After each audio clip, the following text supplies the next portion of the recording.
Alright. Hello gamers, welcome back to the show. I'm your charming, self-proclaimed, yet still humble host, Mukluk. Today, we are back in the wonderful world of Guild Wars 2, which is Tiri, by the way. Did you know that? Hello there! Welcome back, one and all. Why is the stream starting an hour late now? There was a time change where I lived 2 days ago. So, for me, this is normal stream start time, which is 10 a.m. for a weekday morning stream.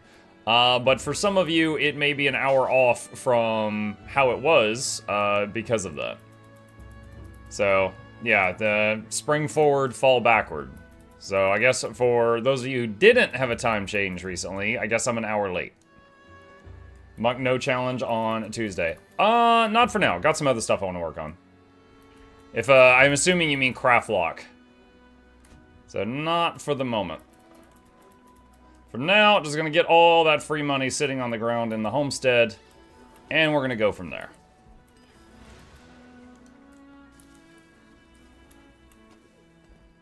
Daylight savings time? Yeah.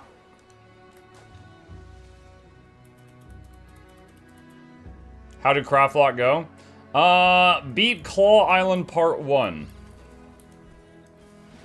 So we've gotten to that point. So we're getting there. Also, I think we've got like level 75 armor. And I think we've got a level, was it 45 weapon and 35 jewelry right now?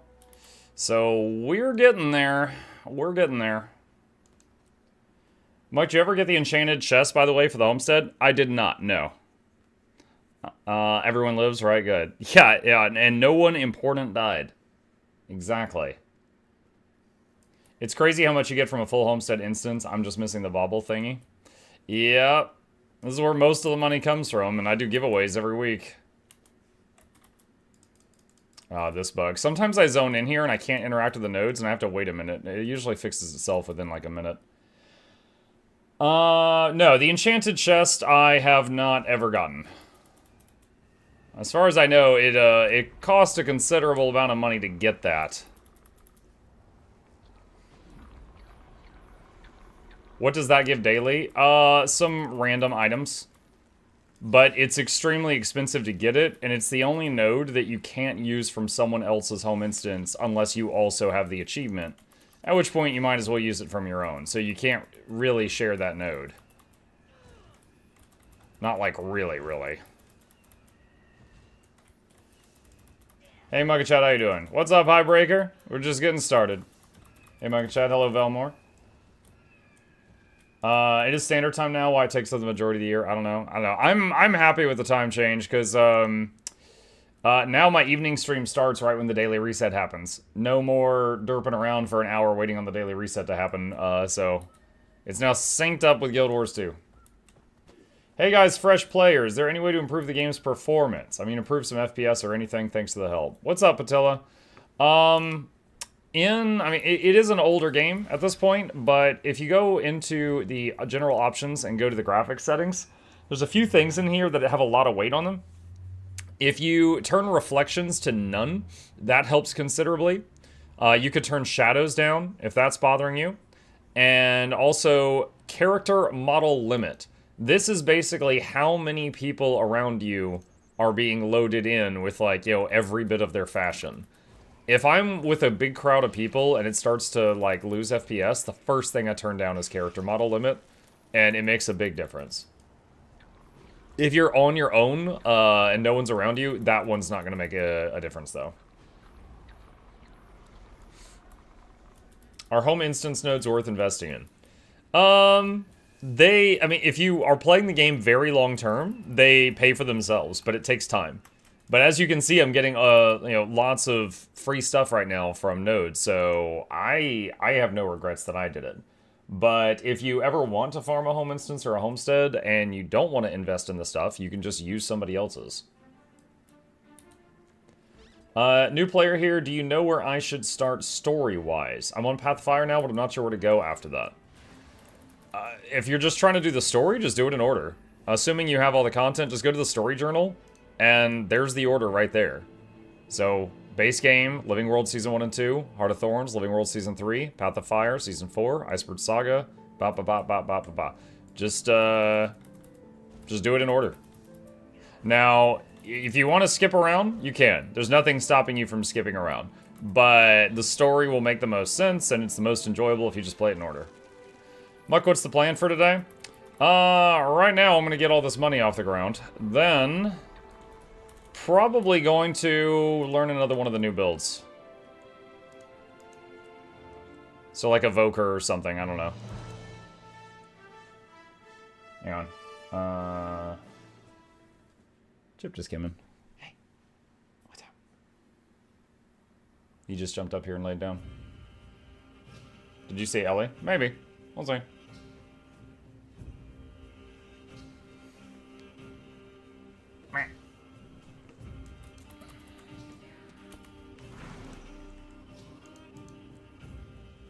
Does the game still make Play-Doh models? What? Way back when, the game turned everyone to the same model and made their team colored in World of Your World. There is a setting you can turn on called standardized character models that makes everyone look like a human in low-level gear. So, you know, if you are in PvP and there's like an enemy Asura that's hiding behind an enemy Char and you're having a hard time seeing him, you could just turn on standardized models and everyone's a human. That feature's off by default, but you can turn it on if you want it.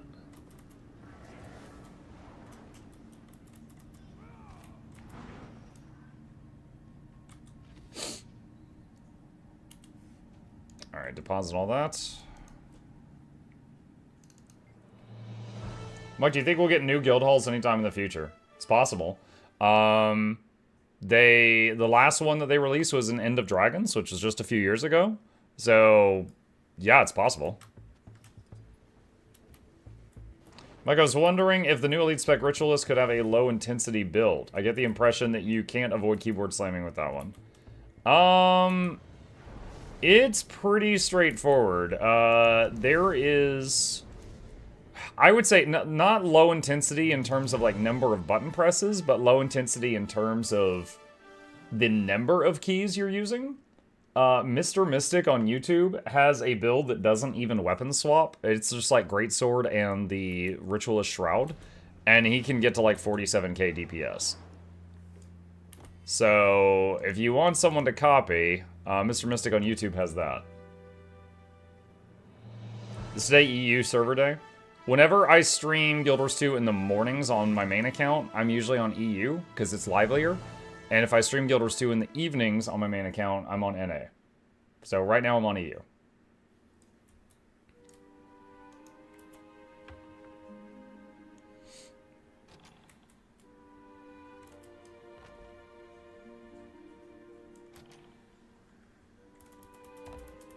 Is there any specific style of Guild Wars you would like to see?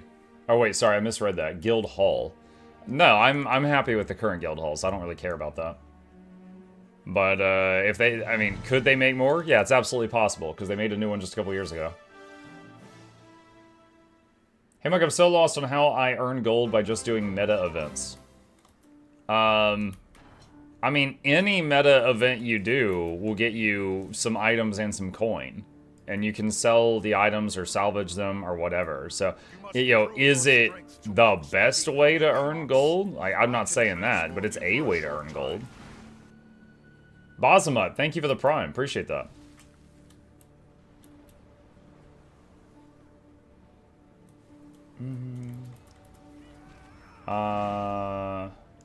Wait, what is this? How can one switch servers?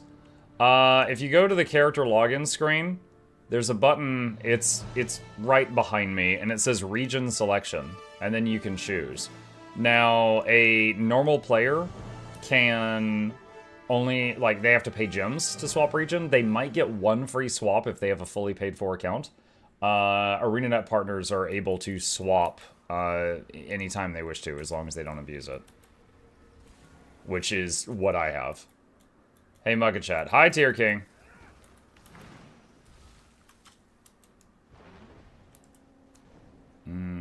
There's another chest here somewhere.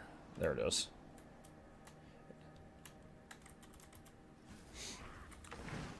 Is there a class that uses dual pistol or dual swords? Thief has a dual pistol build. Anyway, that one's actually kind of funny, because the Thief's 3 skill is based on their left and right hand, and if they use 2 pistols, the 3 skill is called Unload, which just goes blam, blam, blam, blam, blam, blam. And people call it the PP Unload build. As far as dual swords, Necro can use dual swords. I'm sure there's others, but off the top of my head, Necro. Guardians as well, there you go.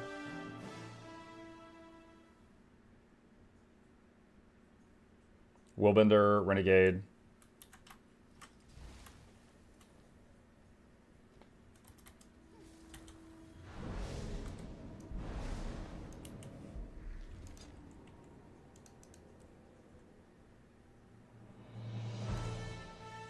Okay. Hey, look, it's the That's tree of it for all that. birds. How are you today? Hello, Birdtree. Okay, so... Alright, time for a headache. Let's get on the element list. Unload Thief is amazing, especially as low intensity. Dual Sword Revenant has an Immortal Herald build that's LI2, albeit nowhere close to the Unload Thief's DPS. JP Thundernuts says, hey Muck, if I want to get into raids, would I be better off on Support Chrono or Condi Vert? I mean, those are both fantastic. It just depends on who you're running with and what they need. I mean, there's nothing stopping you from preparing both of those builds. Wait, where am I right now? Oh, here we go. I know where I'm at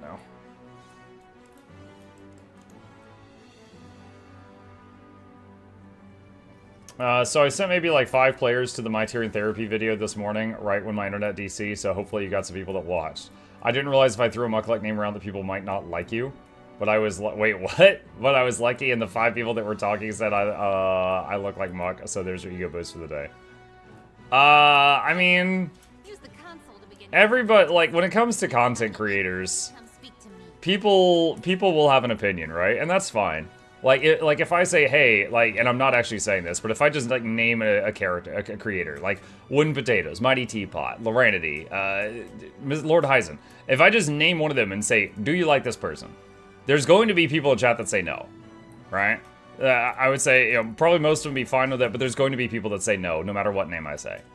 So, it doesn't surprise me at all that some people don't care for me. That's totally fine. Like, but there's a difference between someone, like, not really liking me and the people that are, like, trying to find my home address. A tier 1 sub to pregnant male. What? Thanks. So, I do not mind that there's people on the internet that have seen my stuff and they're like, I don't care for that guy. That's fine. We all have people we don't care for. I only really mind if it's the psychopaths, right? The ones that are like trying to find where I live. Those are the ones that it's like, okay, red alert. Okay. I'm here to try out a build. I don't even know which build here. Let me see what we got.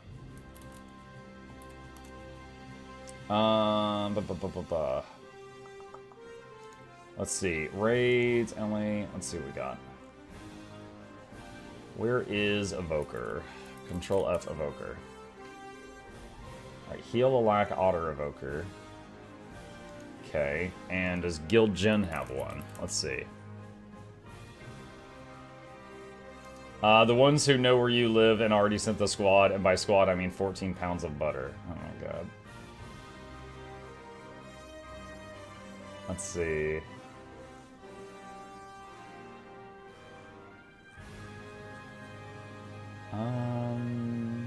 Sorry, hang on a sec. I was trying to see if there is already a build on Guild Gen for this.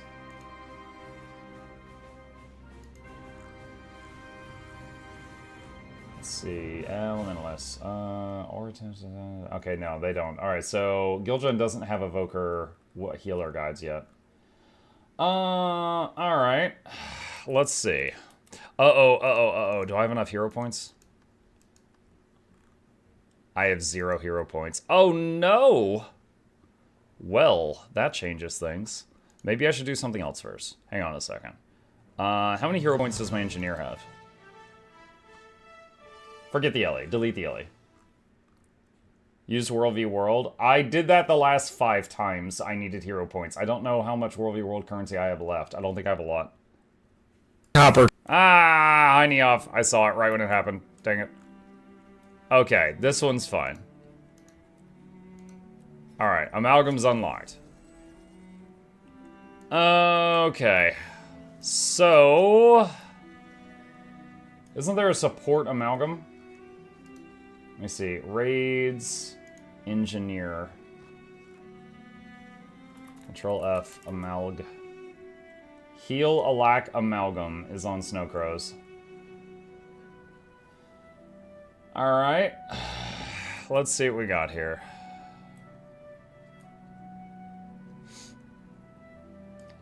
The new zone hero points really fat. Yeah, but I don't actually want to play my Ellie. Not an open world.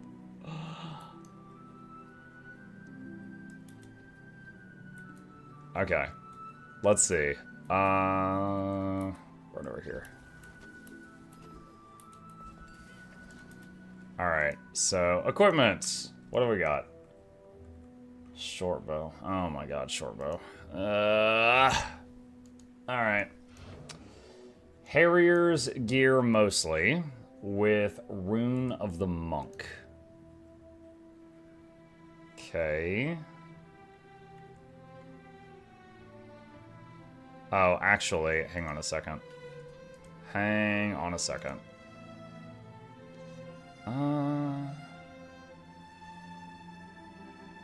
Crap, I ruined this.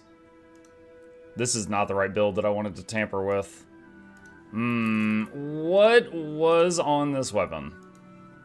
1 second, I need to fix this back. What was on this weapon, sigil-wise? Possibly Geomancy bursting? Alright, let's see. Geo... burst. Alright, let's just do that. Okay. Change to... let's see, support max, support scrapper. Let's do that one. Okay, and let's do... oh my god, the fashion. What happened here? What happened here? Can I copy the dyes over? It doesn't copy the dyes over. Is there a way to copy the dyes over?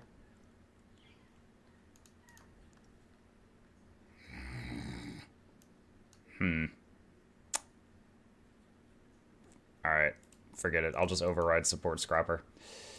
Okay, let's see. Rename support amalgam. Not like support scrapper's been fun to play in a long time anyway.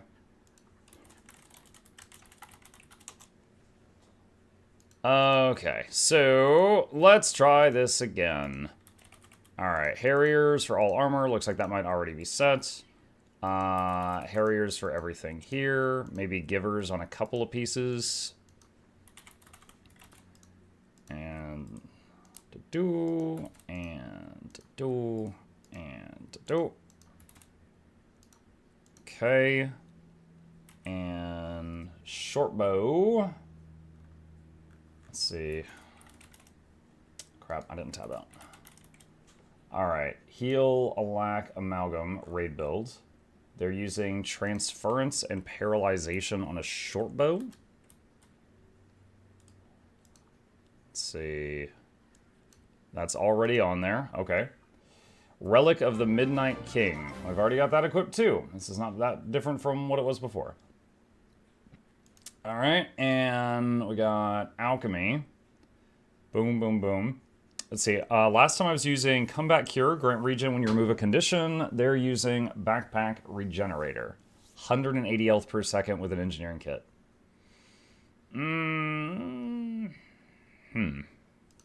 Okay. I'll try it. Inventions. Doing 1, 2, 3. Boom. Already got that. And then Amalgam. They're doing 2, 3, 2. Alright, so what do we got here? There's Evolve, of course. Heal every second you have Barrier. Heal when you evolve. Archon, Coamel, thank you.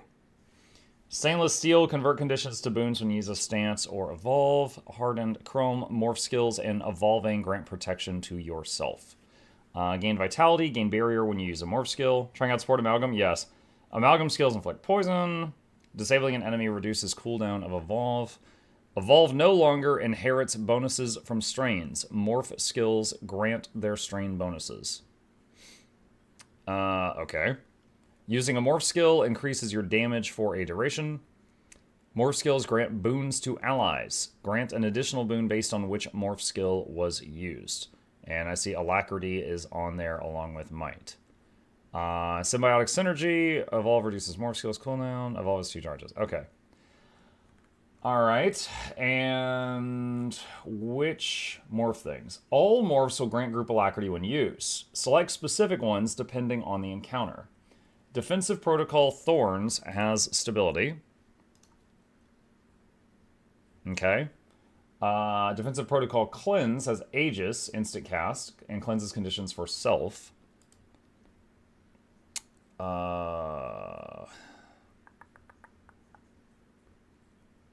Okay.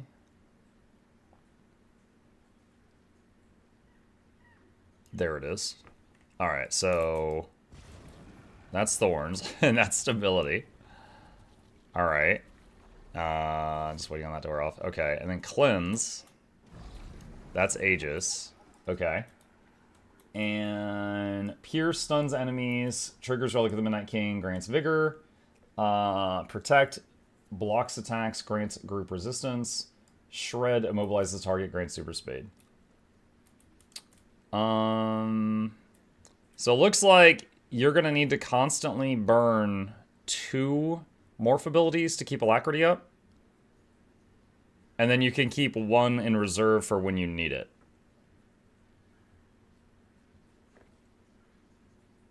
Okay. Recommended to always have Thorns or Cleanse equipped since they're instant casts and make boon ramping much quicker. Alright. So let's see. Select utility skills based on encounter. Alright, so what do we have right now? Okay, hang on a sec. So, spawn a golem, average spawn. Okay.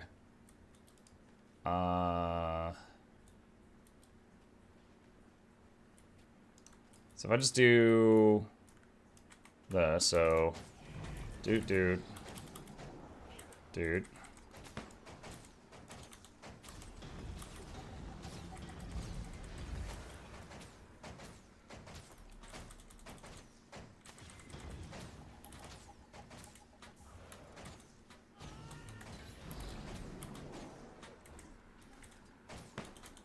Okay. Alright, so we've already got Regen Vigor, Swiftness, 25 Might, Alacrity covered. Prot currently needs more, and not triggering Relic of the Midnight King enough with what we have right now. Okay. Alright, so remove and respawn.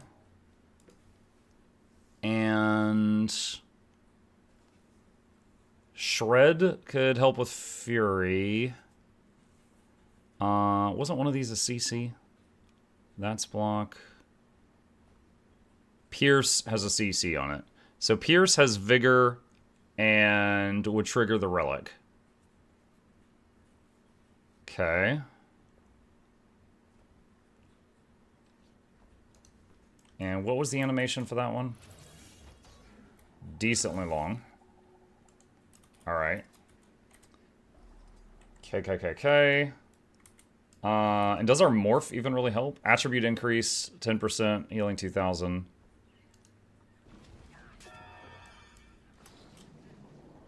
Metal Muck. Why did my crotch turn metal too? He's got pants on. But his face and his crotch went metal.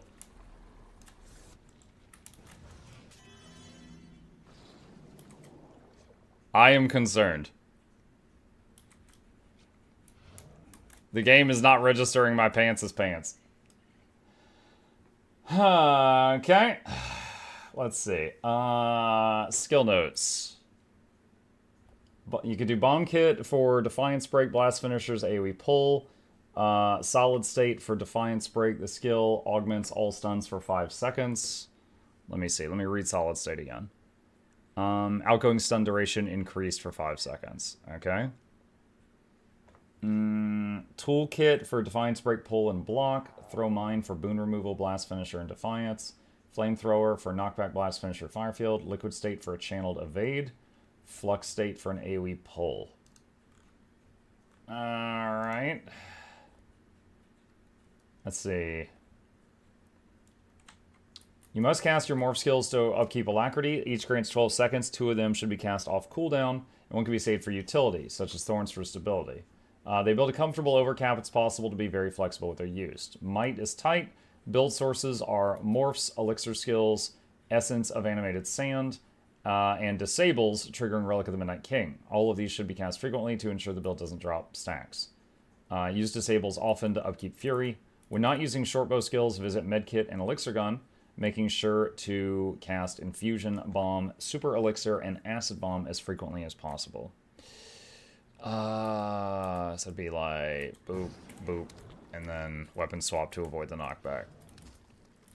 Okay. Alright. Example, let's see. Example opener. In Medkit, use Infusion Bomb. Medkit.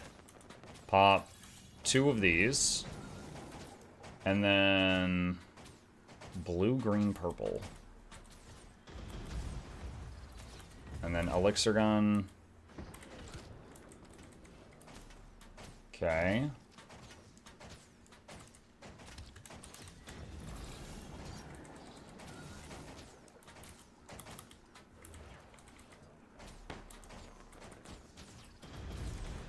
And then 3 is more Condi Cleanse and Healing, so we can save the 3 for when we need it. Okay.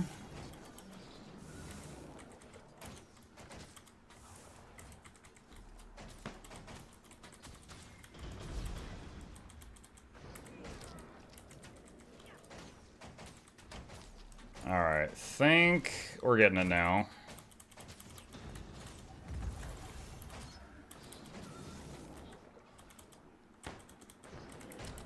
Definitely a lot of weapon swapping here.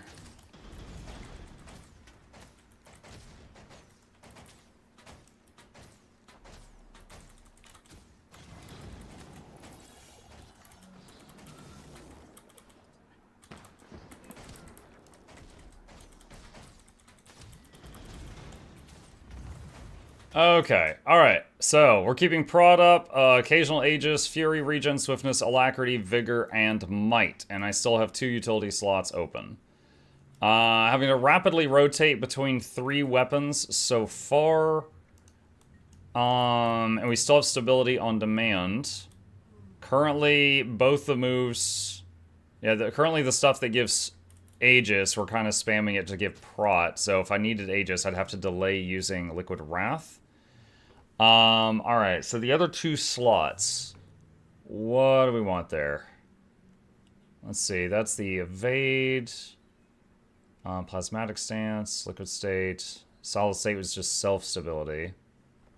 Looking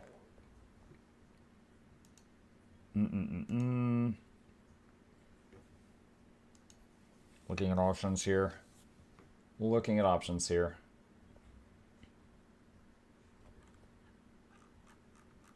So utilities. Bomb Kit for lots of CC. Tool Belt for Defiance Break, Pull, and a Block. Throw Mine as Boon Removal, Blast Finisher, and Defiance Break. See, that removes 3 boons from the target. Flamethrower gives a Knockback, Blast Finisher, and a Fire Field. Oh man, I wasn't even using Mortar Kit at all. That would be another weapon swap. You could bring the Bull? Yeah. Who could forget the Bull? Oh! There we go. Let's see, and that does 232 CC. Alright. I think I get it. I don't really know what the point of playing this over its competitors would be. Because, like, okay. Let's say you have this build, and you're doing Heal, Alacrity, Amalgam, which is what this is. And you're providing the Alacrity, and what else do you have from Amalgam? You have an instant cast Stability on demand when you need it. And you're keeping all those other boons up. Okay. And then its competitor is right here, the Heal Alack Mechanist. You still have an instant cast ability when you need it. 10-second longer cooldown, but it's still there.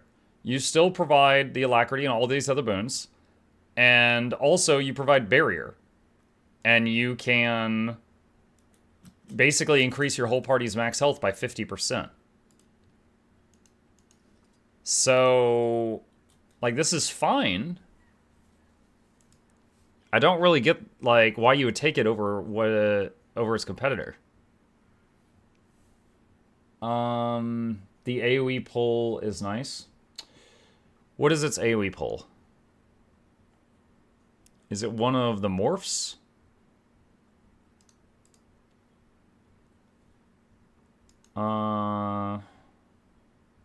It's the ultimate. Your slime rapidly spins around you, creating a magnetic field. Pull in nearby enemies as a metallic storm swirls around you. Okay, so you give up Mortar Kit for that. If you take that. So, I mean, you could take that for some fights, sure. Bomb Kit? Let me see. So, Magnetic Bomb on Bomb Kit. So, yeah, any support could use Magnetic Bomb, which pulls in enemies.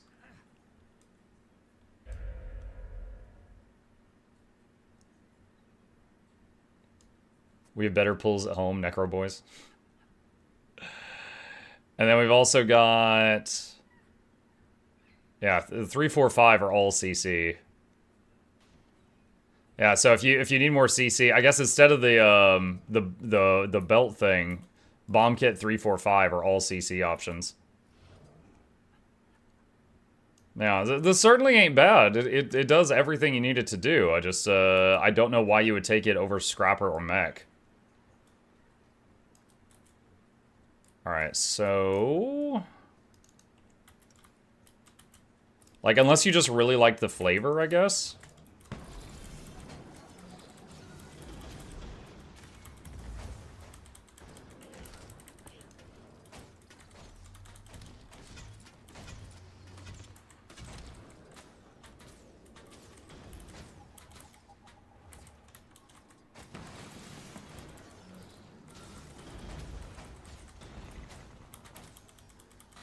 Whoa, a little lag spike there. Alright, it's back to normal.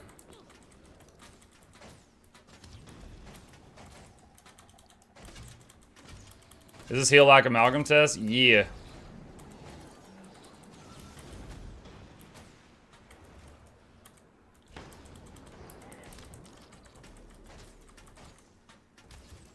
Alright, yeah, I mean, we're keeping all those juicy boons up. Doing less than 2k DPS. I say this as an NG sport lover. I feel like people are trying to make this a thing rather than it actually being any good.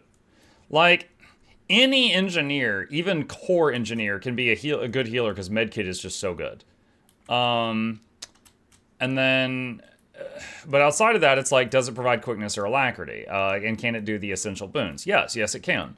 It also has stability with a 20-second cooldown. Very nice. With the thorns. And it has a lot of CC. You can bring a lot of CC with this build. And it's just like again though, like its direct competitor is going to be Mechanist, which Mechanist has the barrier, which increases the party's max health by effectively up to 50%. And not, you know, giving that up for 10-second shorter cooldown on the stab? Not sure. Morning Muck, morning chat, morning Viewers Tuesday. What up? It's an engineer that can push a button to give boons instead of jumping through combo hoops. Well, the one that has to jump through combo hoops is Scrapper. Scrapper's the quickness provider. So Heal Quick Scrapper is the combo hoops. The Heal Alack Mechanist and Heal Alack Amalgam, neither of them have combo hoops.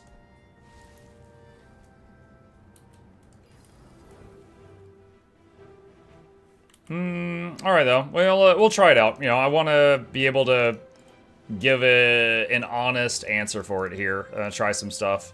So, let's do Let's try some strikes. Did I already do the daily strikes this reset? I don't even remember. No, I didn't. Awesome. Okay. Yo, Harvest Temple. Oh my goodness. Alright, so hold on. Daily strikes are Harvest Temple, Cosmic Observatory, and Shiver Peaks Pass. Alright. Let's see. Wizard's Tower. Amalgam morphs should give barrier to allies. I mean, there's so many morphs, there might be one that gives some barrier. I don't know. Morning Muck, not too late today. What's up, Raichi? Managed to get 2 friends to try the game yesterday. Oh, sweet. Is this craft locked? No, this is my main account, Indy.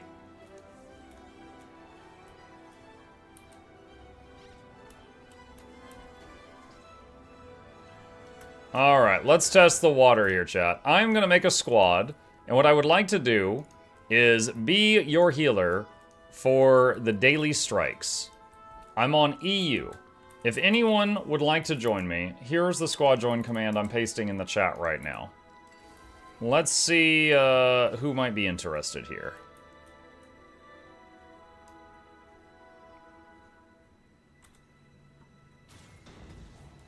Yeah, there's a little bit of barrier on the 2, but not a lot.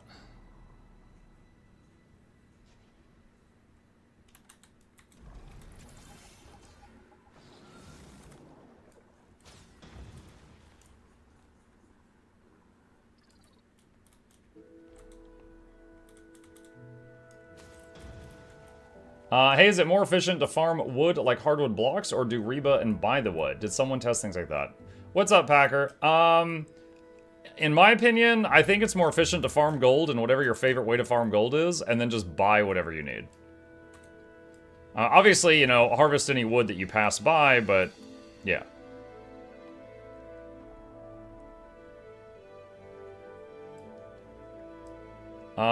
Can I play Paragon Alack Heal?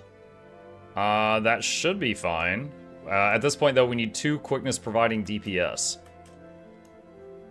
Let's see. Charlatan, can you quickness DPS? You said you could fill.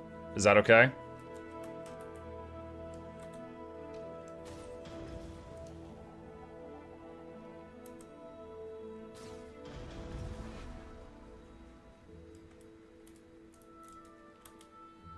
Wait, did they get rid of that annoying blue puddle on Essence of Liquid Wrath?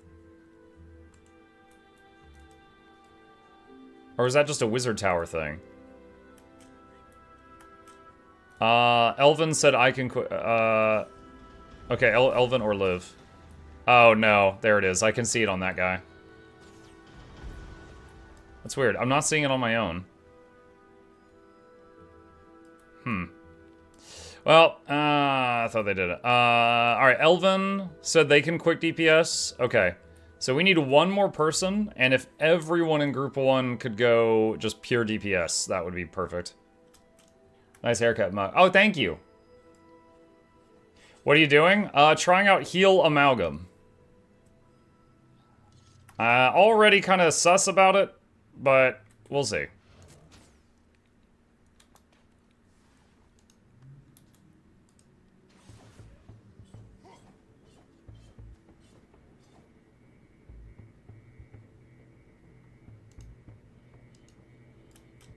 Alright, and that's 10. Awesome. Alright, so we're going to go into Cosmic Observatory.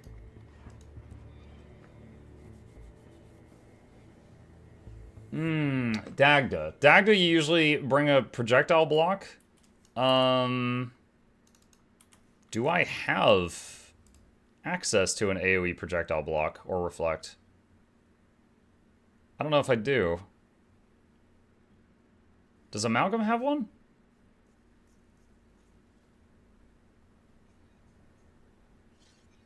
Engineer Shield 5 is a single target block, and the Shield 4 is single target reflex. Hammer has one. Well, I'm not using Hammer, I'm a healer. No, that would be something that I can't bring to the table, I guess. Mechanist has the Barrier Signet. They can make a giant anti-projectile field. I don't know if Amalgam has one.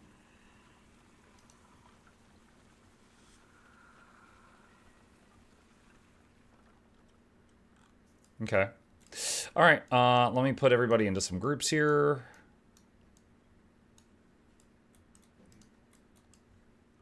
Let me see, hang on, Control F, projectile, let's see, block. Reflect? No, yeah, no, I don't see one. Okay. Okie dokie. Yeah, Scrapper has the Bulwark Gyro, tool belt skill that makes like the big dome, and Mechanist has Barrier Signets. That means Amalgam is the only elite spec support for Engineer that doesn't have a big projectile hate thing.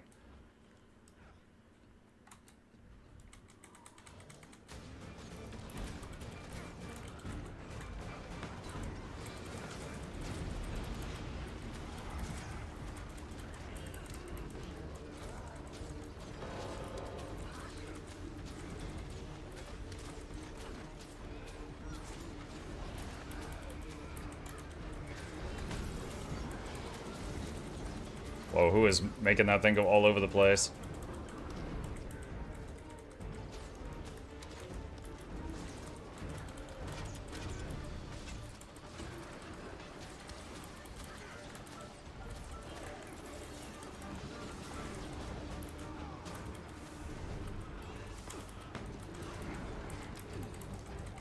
Okay, we gotta split up here.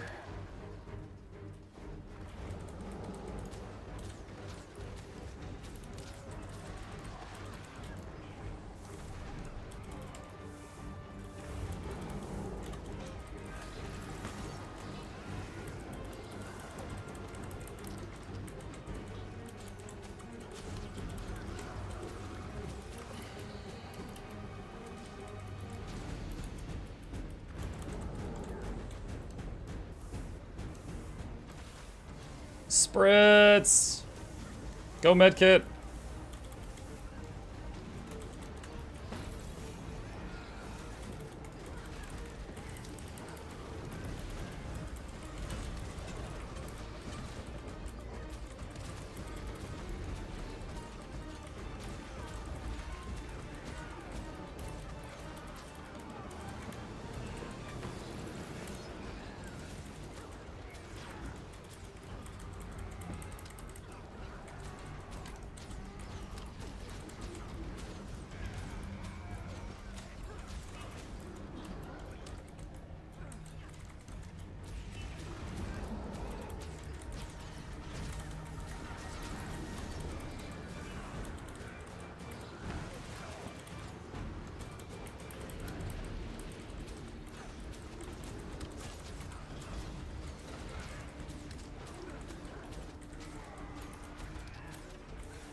Let's see, medkit, infusion bomb, elixir gun 5-4, weapon swap,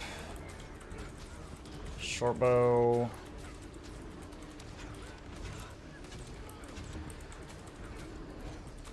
I do like that the infusion bomb mostly lines up its cooldown with the morph skills. It makes it easy to monitor when it's going to be available, even though it's on a kit, so you can't see its cooldowns when you don't have it equipped. That's one thing that's nice about it.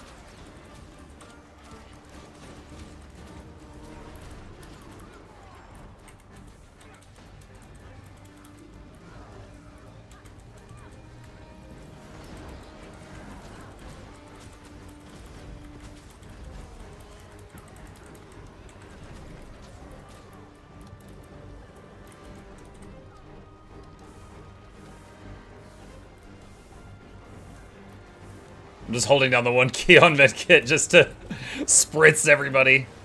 Just buff that right out.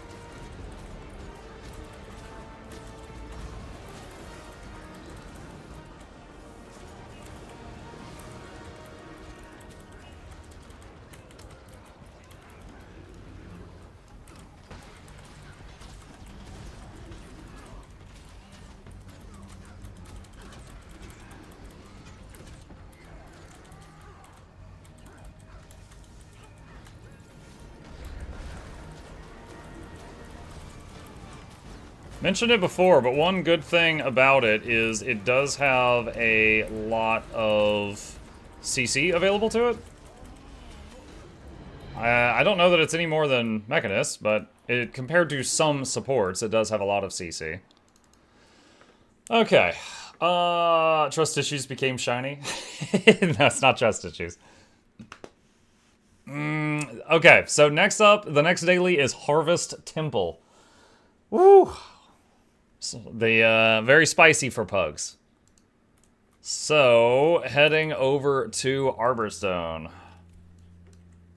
Let's see, at their locations, Arborstone.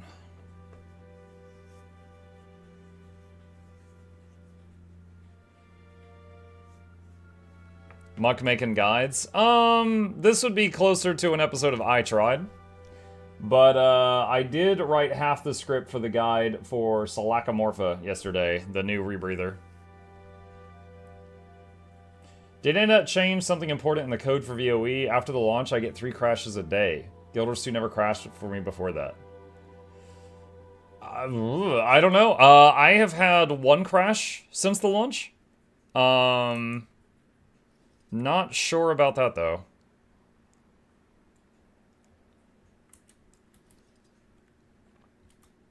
Kamira says try turning shadows down.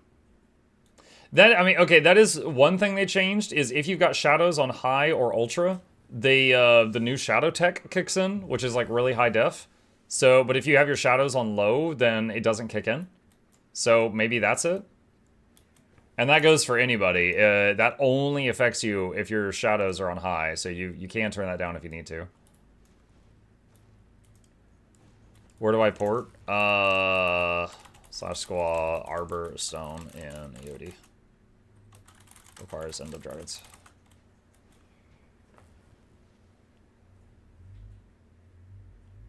I've had my first crash since launch, but maybe it's RTPS for others. Not sure. Might be different, you know, for each person, but support's doing ball. E. We ball.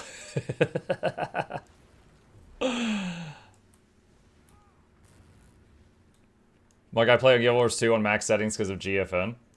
Well, yeah. Are you experiencing crashes, Bertree? Because we were talking about folks that were experiencing crashes.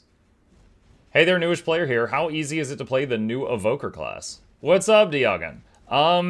There are builds of it that are very, very simple, and there are builds of it that are very, very complex. For example, you can play Evoker and just be all fire, and just be mashing the hell out of all the fire buttons that light up like you're playing Whack-A-Mole, and you will do, like, really, really high damage. Now, you can fine-tune the rotation and, you know, be very knowledgeable about it, but just playing Whack-A-Mole with the fire buttons that light up is still very high damage. But then there's also Evoker that elemental swaps constantly, and you're making use of fire and earth and air and water, and you're going through all the elements, and that will be much, much more complex.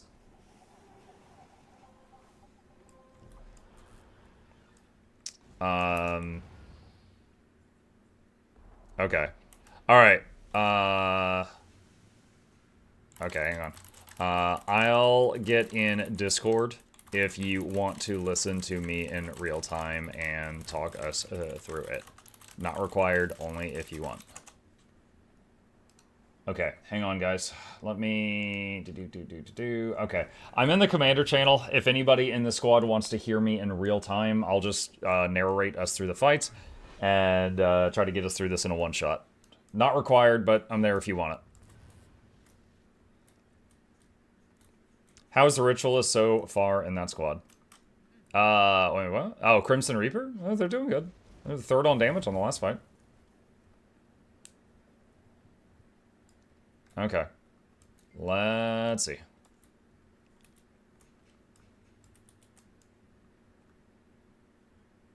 Copying Discord, one sec. Oh, okay. Here, hang on. Linking it in the chat. So that's the Discord join link. That one is, you just use that in a web browser, and it pulls up the Discord.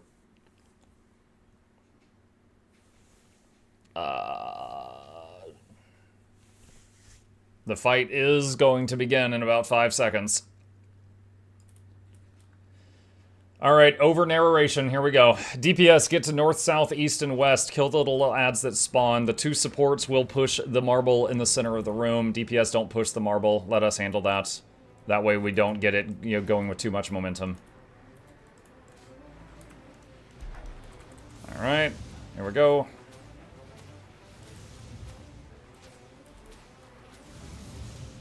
Alright, that's good. I'm going to stop attacking. Alright, repositioning it.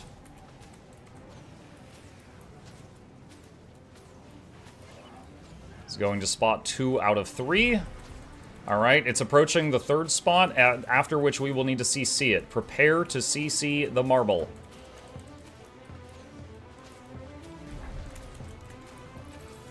Muted? Hang on. Okay. Test. Test. Is Discord messing up? One sec.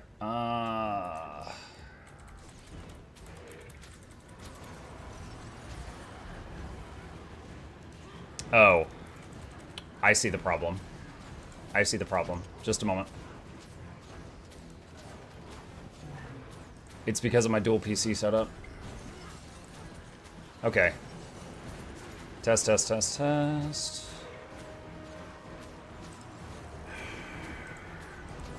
Okay. Testing again.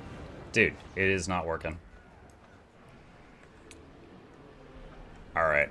I don't know if I'm going to be able to do this after this. Alright, there's going to be a delay because of the Twitch. For this guy, you're going to need to run away in a moment. There's going to be a giant red circle in just a moment. Get ready to run away from it.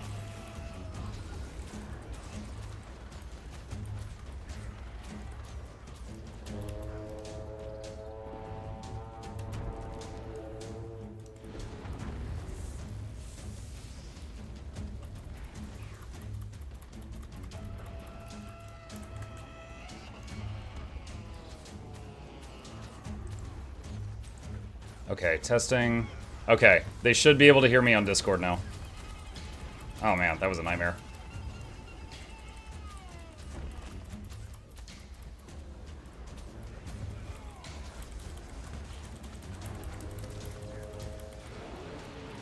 Okay, revive that guy.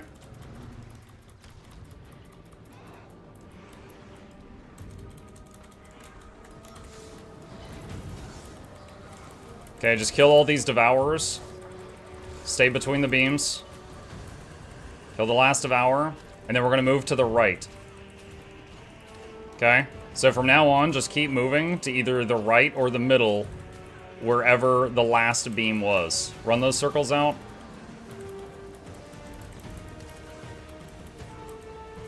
Okay, move to the middle.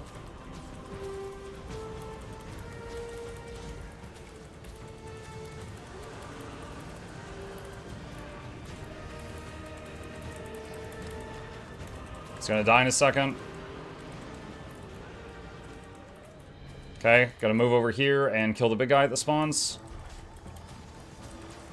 Don't hit the marble. After he's dead, you're going to split up around the sides of the room and take out the other stuff, just like last time.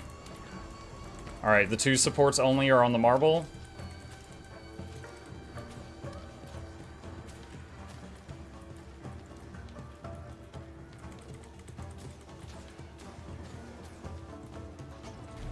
Okay, the marble is now dropping the death juice from Zaitan. That will kill you.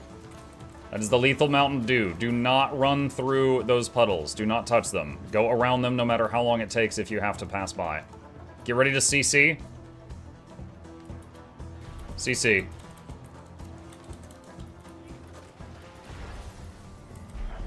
Alright, make your way back to the dragon.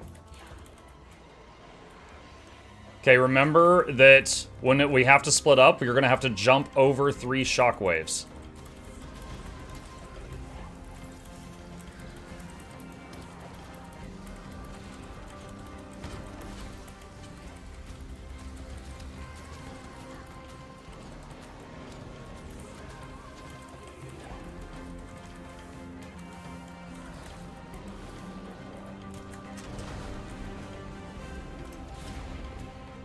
Revive that person, save him if you can.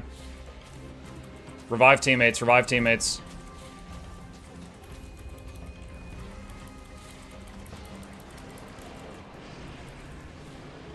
Okay. Get away from the giants. Get away from the giants. Alright, the giants spit the death juice. Kill them as fast as you can.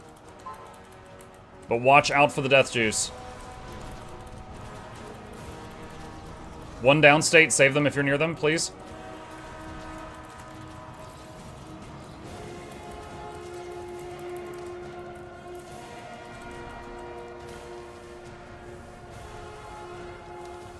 Dodge roll the big circle. Revive the downstate teammate. Teammates.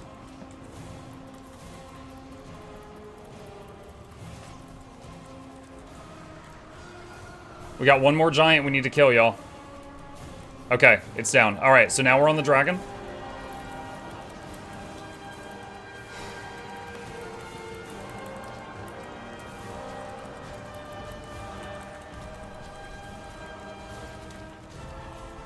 Dodge roll.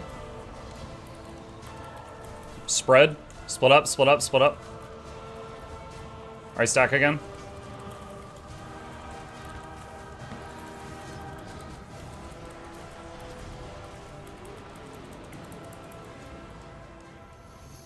Okay. Gonna kill the small dragon. Try to not accidentally splash the marble. If you need to, adjust how you're standing so you don't hit it by accident.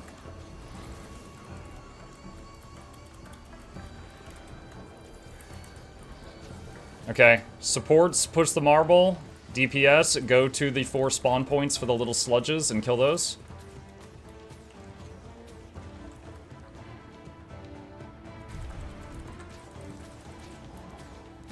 Alright, prepare to CC the marble.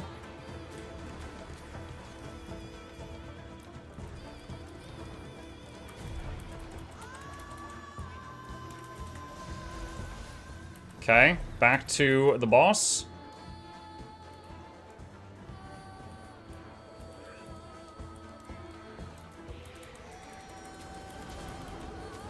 One of the boss's first moves is going to be a knockdown. Get ready, dodge.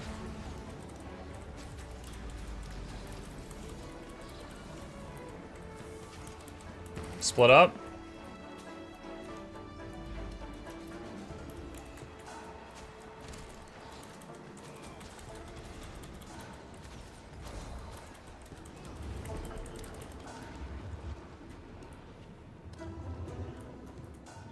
Okay. Alright, we got the big thing in the middle. If you got projectile block, use it. Do not let it touch the edge of the arena. Constantly move around it as necessary in order to push it away from the edges. And if you use an ability that does a large number of attacks, that will do more push, so please be careful of that.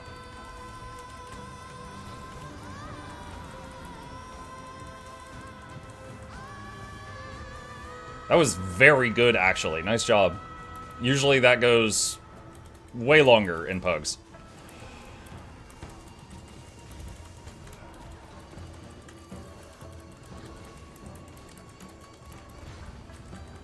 I should have said dodge that. That's on me. Nice job. Group DPS was quite high. That went really quickly. And then the marble. I'd say the toughest phase on this fight is the black marble. And that went by really quick. Alright, nice. Nice, nice, nice, nice, nice. Plus, I was fumbling with Discord the first 2 phases, lol. Okay. Alright. Next up is Icebrute Saga. Mike, what would you say is the better Condi build, Druid or Soulbeast? And is one of them significantly harder than the other? I would not say one is significantly harder than the other. I have not played either of those Condi builds recently. But whereas Druid basically has 3 weapon swaps, you know, weapon set 1, weapon set 2, and the astral form. However, Soulbeast basically has 2 weapon swaps, and then the merged beast buttons up above the bar, you know, F1, F2, F3. So Druid has a couple more buttons than the Soulbeast does, but also is throwing some healing around it at the same time. So, honestly, it's close enough that I would just look at, like Snow Crows, look at the benchmarks for the 2 and see if one of them is significantly better than the others. I'm not sure.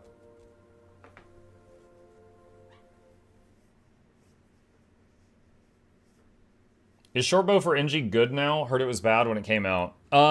It did get some buffs a couple of months after it came out. It is a good support weapon. Thematically, I'm not really a fan of it.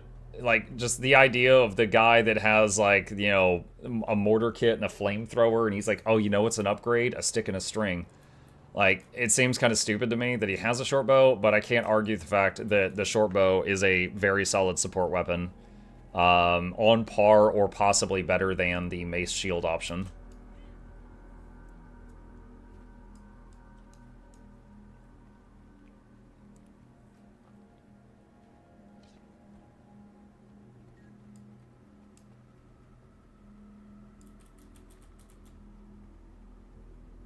New featured item. Let me get through this tunnel first, hang on.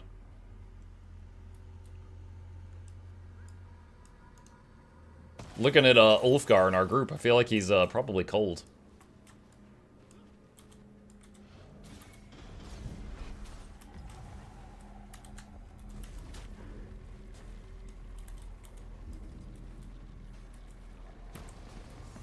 Okay.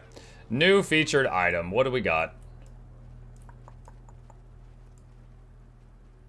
I don't see it. What's new?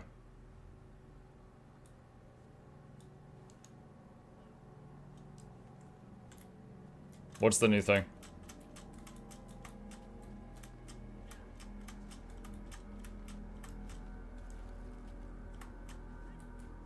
Even Batman will use a bow at times? Yeah, but Batman doesn't use guns. It's a terrible example. We have the extra life packages in there. Weren't those already there? I thought we had already seen these.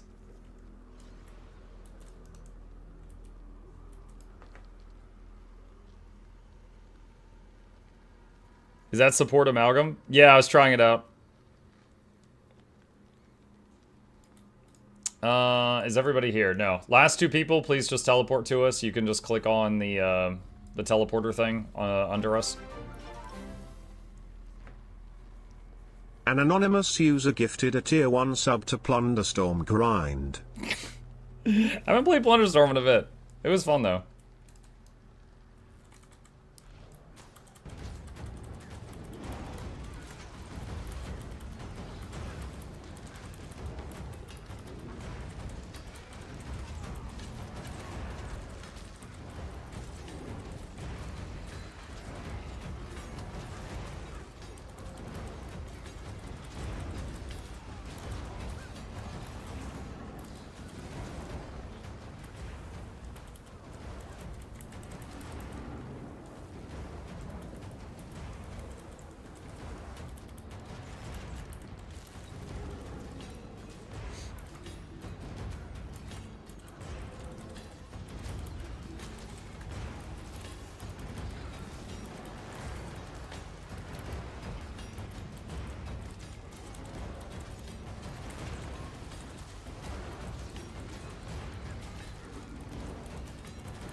Had that stability ready, but we killed him too quick.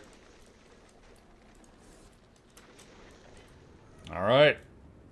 Next one. Thank you, Anonymous Gifter. Appreciate you. When is the next supply drop coming? I don't know. I'm not sure. I would assume it would be on Tuesdays. Isn't Batman's grappling hook a gun? By definition, no. I don't think so.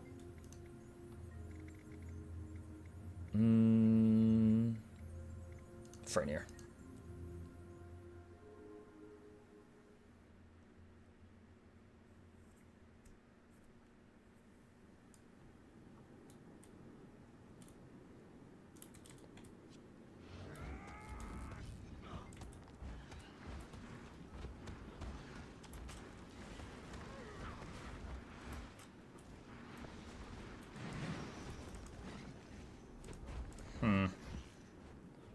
I'm just sitting here looking at the amalgam stuff and trying to think, like, is it really bringing anything to the table that's unique for it, you know?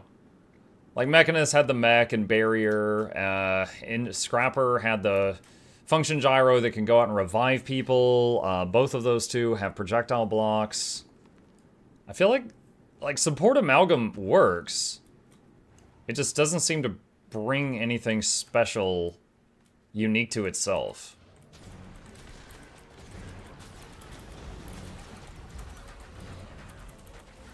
Can you push out prot to others? Yeah, I'm giving others prot right now.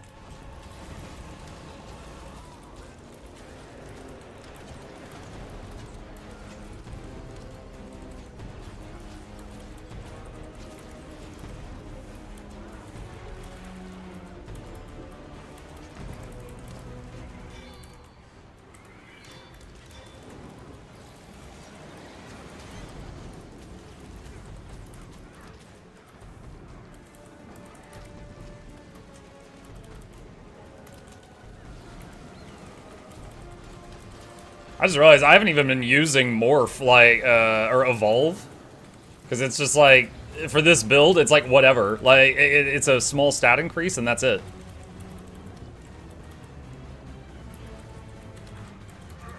I just used Evolve for the first time.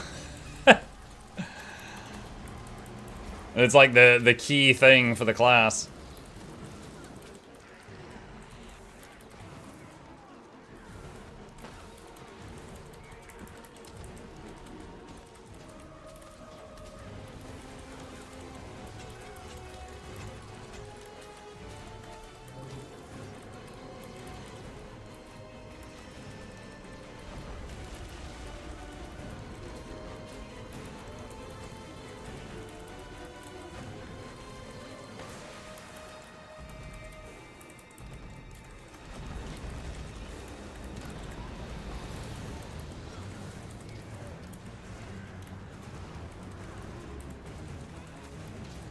Okay. I like Evolve for big bursts, but I guess that's not relevant for support. Yeah. It's just 2200 healing and 10% increase to stats. How does it play compared to playing support mech or scrapper from a fun factor? Is it more powerful for the trade-off of losing the revive or having the barrier from mech? Is it more powerful? No. I mean, the healing it provides, like,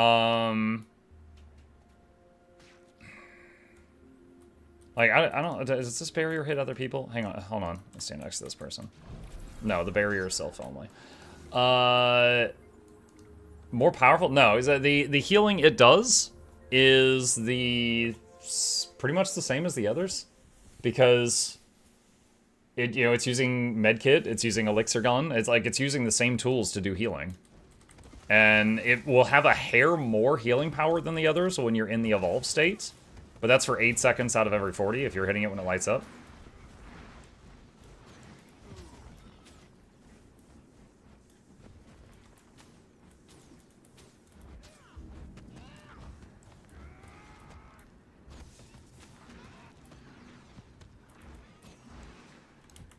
I'll throw it on a birthday cake.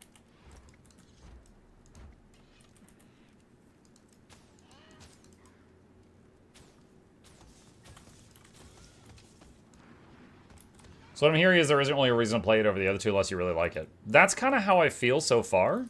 Unless I'm missing something.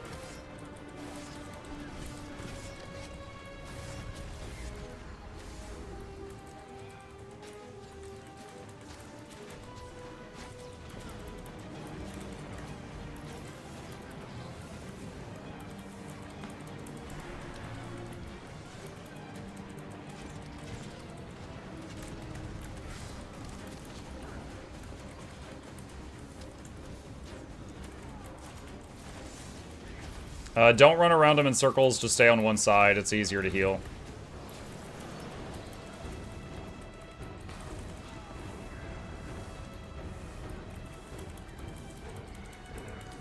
Nice.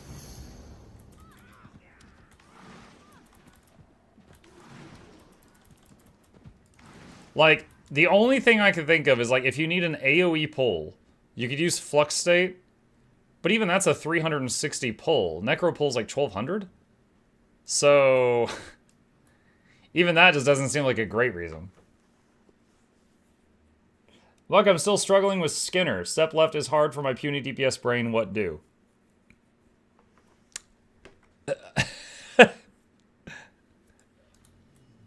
I'm just remembering as a kid when they're like, okay, if you don't remember which way's left, you hold up your hands and the one that makes the L. I don't know, does that help?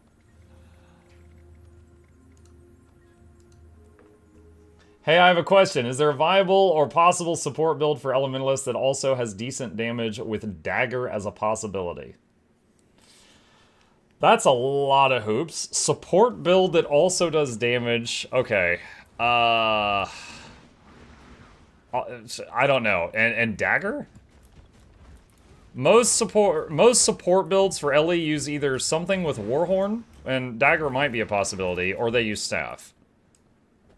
As far as support that also does damage that also uses Dagger, I don't know. I might have to defer to chat and see if anybody else knows the answer to that.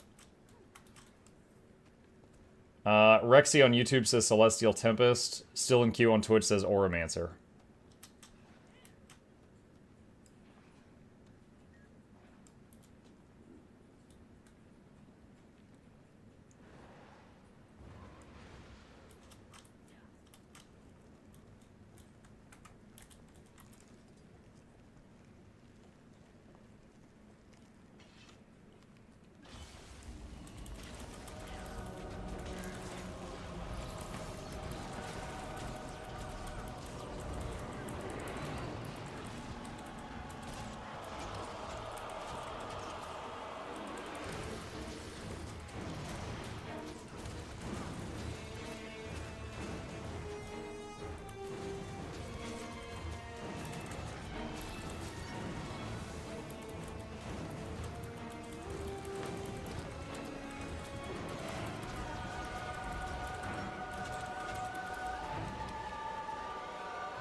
Oh gosh.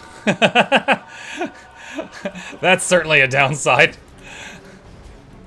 My damage is so low. Like when I was playing support Rit, my my damage was like 5k DPS, and now it's like 1.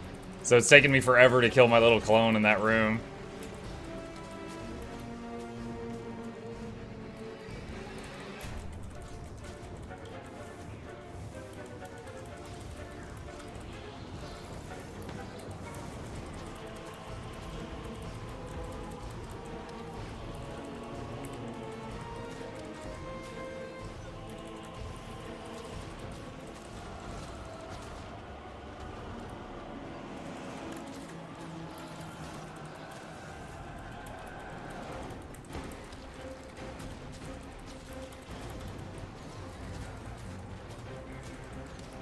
How was support Rit? Was easy to maintain boons? Oh yeah.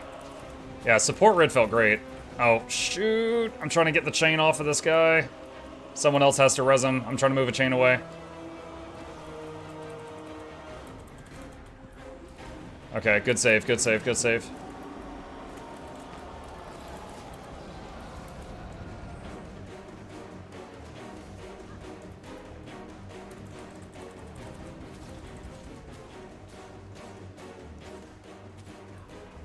Alright, immediate stability.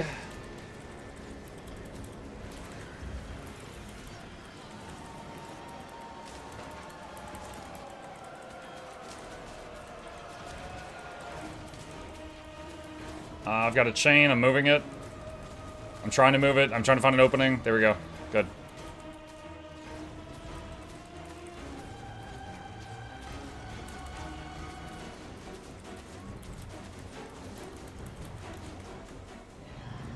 Good, good, good, good, good. Everybody was like perfectly surrounding the boss, so I was trying to find a spot where the chain wasn't gonna kill someone, but I couldn't find an opening. Hey Mike, I really like your I Tried series. We make one for the quick DPS Ritualist. Yeah, I don't know when I'll get to it, but I definitely will.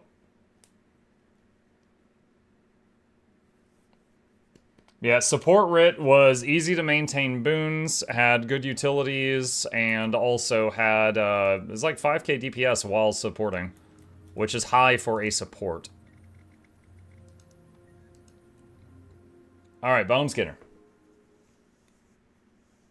As a new player to Guild Wars 2, at what point is it okay to do fractals and strike missions? Is it just after I hit level 80, or should I wait to gear up? I would say right after you hit level 80, and maybe, you know, I've got the Get to the Point series for strike missions. Like, for example, I've got a video that's like 30 seconds long that explains this boss fight. You would want to watch that. Like, this boss fight has some very, very simple mechanics, but if you don't do them, you will die. So look at, you know, look up a guide, mine or someone else's, and be like, oh, okay, that's it. And then jump right in there. It would also be good to kind of have a decent build. The difference between a player that doesn't know what they're doing and a player that does know what they're doing is usually 10 times in damage. It's pretty severe. This group's doing stellar so far, but yeah.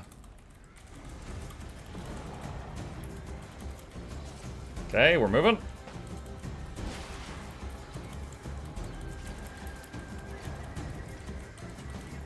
We moving. Every time he lifts up that front right hand, we moving.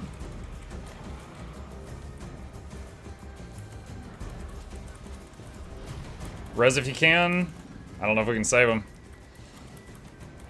Okay, looked like someone did like a banner res there or something. We failed the interrupt. Dodge.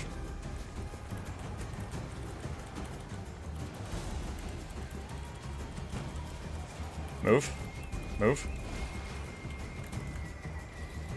He didn't move. He didn't move, boss.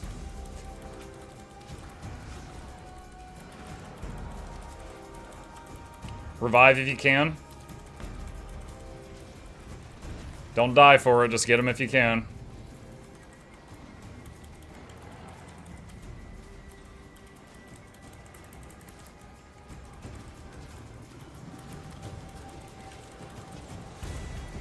Dodge.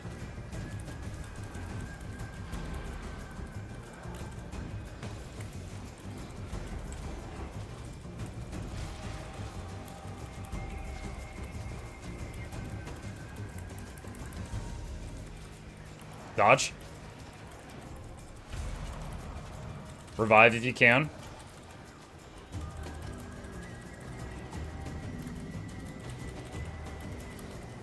Dodging now.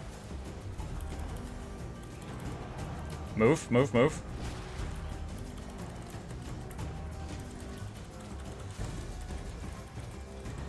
Get ready to dodge.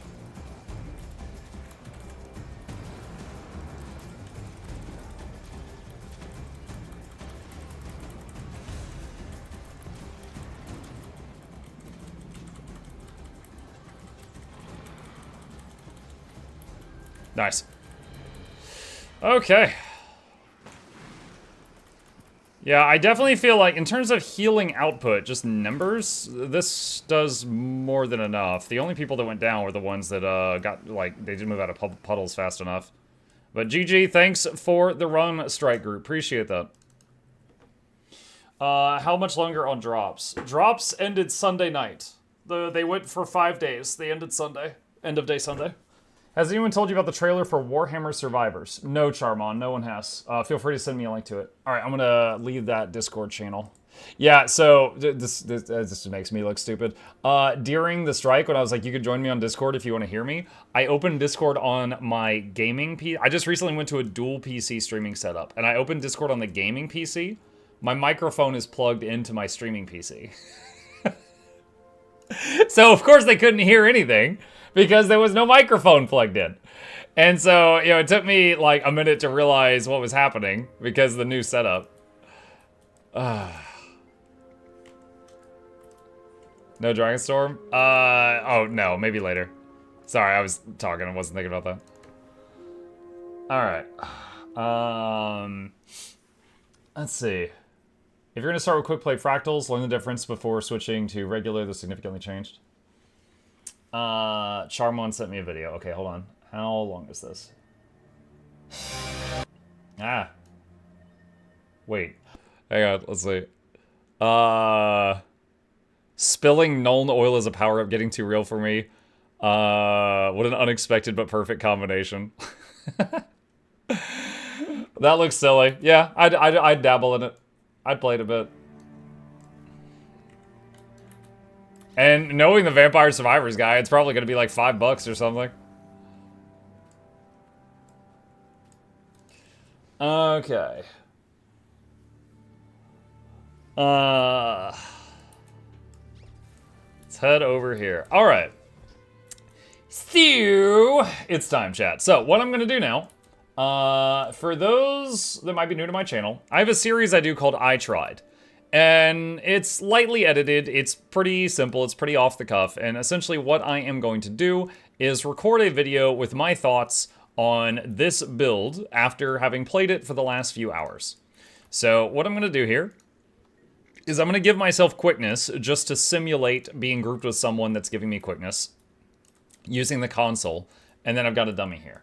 And I'm going to pause alerts and just jump into it. All right. Alright, hello gamers, Mukluk here. Today is another day where I have done an episode of I Tried. I started to go into the wrong intro there, not important. Today we tried out the heal amalgam, which is something that is made possible by the release of Visions of Eternity. In the beta for Visions of Eternity, it wasn't really a thing, but they gave it some changes, and now with the full release of VOE, heal amalgam was born. So, really quickly, let's go over the kit and what I was using for the testing of this. We have got a full set of Harrier's gear with Runes of the Monk. Got 3 pieces of givers here just for a little bit of tankiness. We have got a short bow with paralyzation and transference on it, and it is also givers. You notice I've got another weapon set here, but engineer cannot weapon swap in combat, so just ignore that. I was using the short bow the whole time. Then this is the build I was doing. You could see this stuff easily enough. And then for the amalgam stuff up here, I took Pierce, Cleanse, and Thorns. Now, how does this work? So first off, I'm going to play it for a few seconds on the dummy just to show that I have the barest of idea of what I'm talking about. And then we are going to jump into it. So I'm going to do this, and then this, and then this, and do this, and this, and this, and this, and this. And we're going to hit these buttons, and we're going to hit them so hard. And then we're going to throw some mortar kits in here, and okay, and then boom. All right, so look at all these lovely boons. Prot, Fury, Regen, Vigor, Swiftness, Aegis, because why not? 25 Might, Alacrity, and again, Quickness is coming from the console to pretend I'm grouping with someone that gives Quickness. So, how does this work? What does it do? So, the Amalgam, if you take, different morph skills up here, they normally buff this skill Evolve. And when you use Evolve, all the morph skills kick in. Unless you take this Grandmaster trait, where morph skills grant boons to allies, and also this one, where Evolve no longer inherits bonuses from strains, and the morph skills do their strains themselves. So instead of hitting Evolve to trigger those things, you just hit those things to trigger those things. And new genes is Alacrity every time you hit one of those buttons. All these buttons are a 20-second cooldown, and New Genes with Concentration gives close to 12 seconds of Alacrity. So 12 seconds every 20 seconds, you're going to need to keep 2 of these 3 on cooldown to keep Alacrity up. Now, Defensive Protocol Thorns is instant cast stability for your party, also very spiky. Okay, so I chose to keep that one not on cooldown so that I had stability on demand for my group. I did this one on cooldown, which did do Aegis, so I was throwing an Aegis out just every 20 seconds. And then this one on cooldown, which did Vigor, and it also did a stun. And the stun would trigger Relic of the Midnight King. I don't know if I ever mentioned I'm using Relic of the Midnight King. Every time we do a CC, we give Fury and Might to our party. So I was keeping those 2 on cooldown and saving this for when I needed to give the group stability.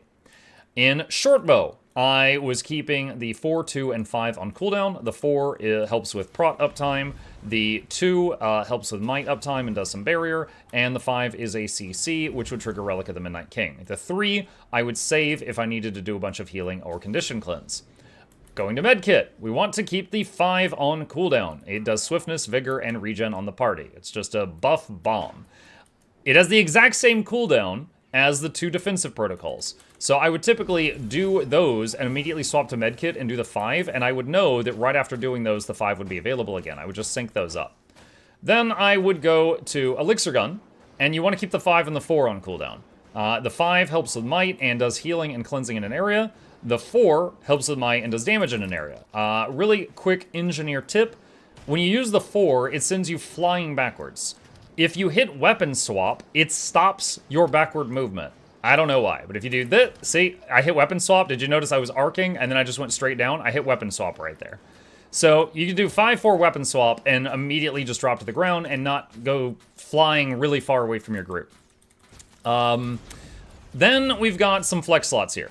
I had throw mine, bomb kit, and mortar kit, but you can put whatever you want there. So throw mine helps with CC and removes boons on enemies.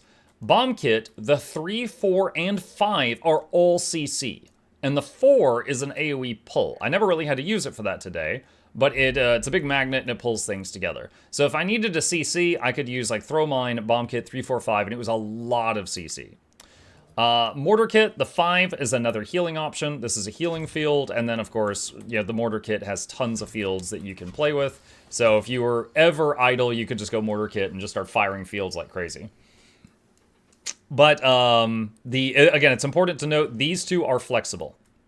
Additionally, you could swap the mortar kit out for flux state, which is mainly a DPS move, but it also is a pull around you. It's the amalgam skill. It does this, and it pulls in enemies. However, it's such a short range, I don't honestly feel like it's worth giving up mortar kit, because you could just use the magnet bomb for that, but it's there if you want it. Other elites that are from the amalgam kit is solid state, but that only gives you stability, not the party. Liquid state, which is a evade, so it's a survival skill. Gaseous state, which is movement skill. And plasmatic state, which is a DPS thing. It's also worth noting that if you use solid state, outgoing stuns that you do are stronger for 5 seconds. So you could bring solid state and then go bomb kit, and then it will increase the strength of the CCs. But for the most part, this stuff isn't huge for a support. It's mostly DPS stuff. And you're not going to use the amalgam heal skill because you're playing support with this build. And the medkit is just too dang good. You're not going to give that up. So, it can do heals, it can do the boons, it has got stability on demand. You could even, like, delay using Defensive Protocol Cleanse or Essence of Liquid Wrath to have Aegis on demand. How did it do? Fine? It did fine. We did all of the daily strikes, which included Harvest Temple and Bone Skinner today. I was with a pug, and we got it done. And on Bone Skinner, I felt like I had more than enough healing for the damage that hammers the room. The only people that went down state were ones that didn't move out of puddles fast enough, and we managed to save them. But it wasn't like, it did not feel like a healing issue. However, I don't really know what this brings that its competitors don't bring. And I'll give you some examples. So this is heal amalgam. The engineer can also be a heal scrapper or a heal mechanist. However, heal mechanist also provides alacrity. So heal mechanist provides alacrity and heal amalgam provides alacrity. So let's just compare those two. Heal scrapper and mechanist both can do projectile block. They can make a big dome that protects their party from bullets. This guy can't. Scrapper has function gyro that can go out and revive people. This guy doesn't have that. Mechanists can constantly put barrier on their teammates, effectively increasing their maximum health by up to 50%. So a teammate with 20k health would have 30 with barrier. A teammate with 30k health, which that's, like a necro or something, they would have 45k with barrier, right? That is very powerful, having 50% more, up to 50% more health. This guy has a little bit of barrier on the 2, and that's it. That's it right there, 2500. So we don't have a revive skill. We don't have a projectile block. We don't have, barrier spam that Mechanist has. What do we have? We've got the same boons as those other two. We've got alacrity on demand, just like the Mechanist does.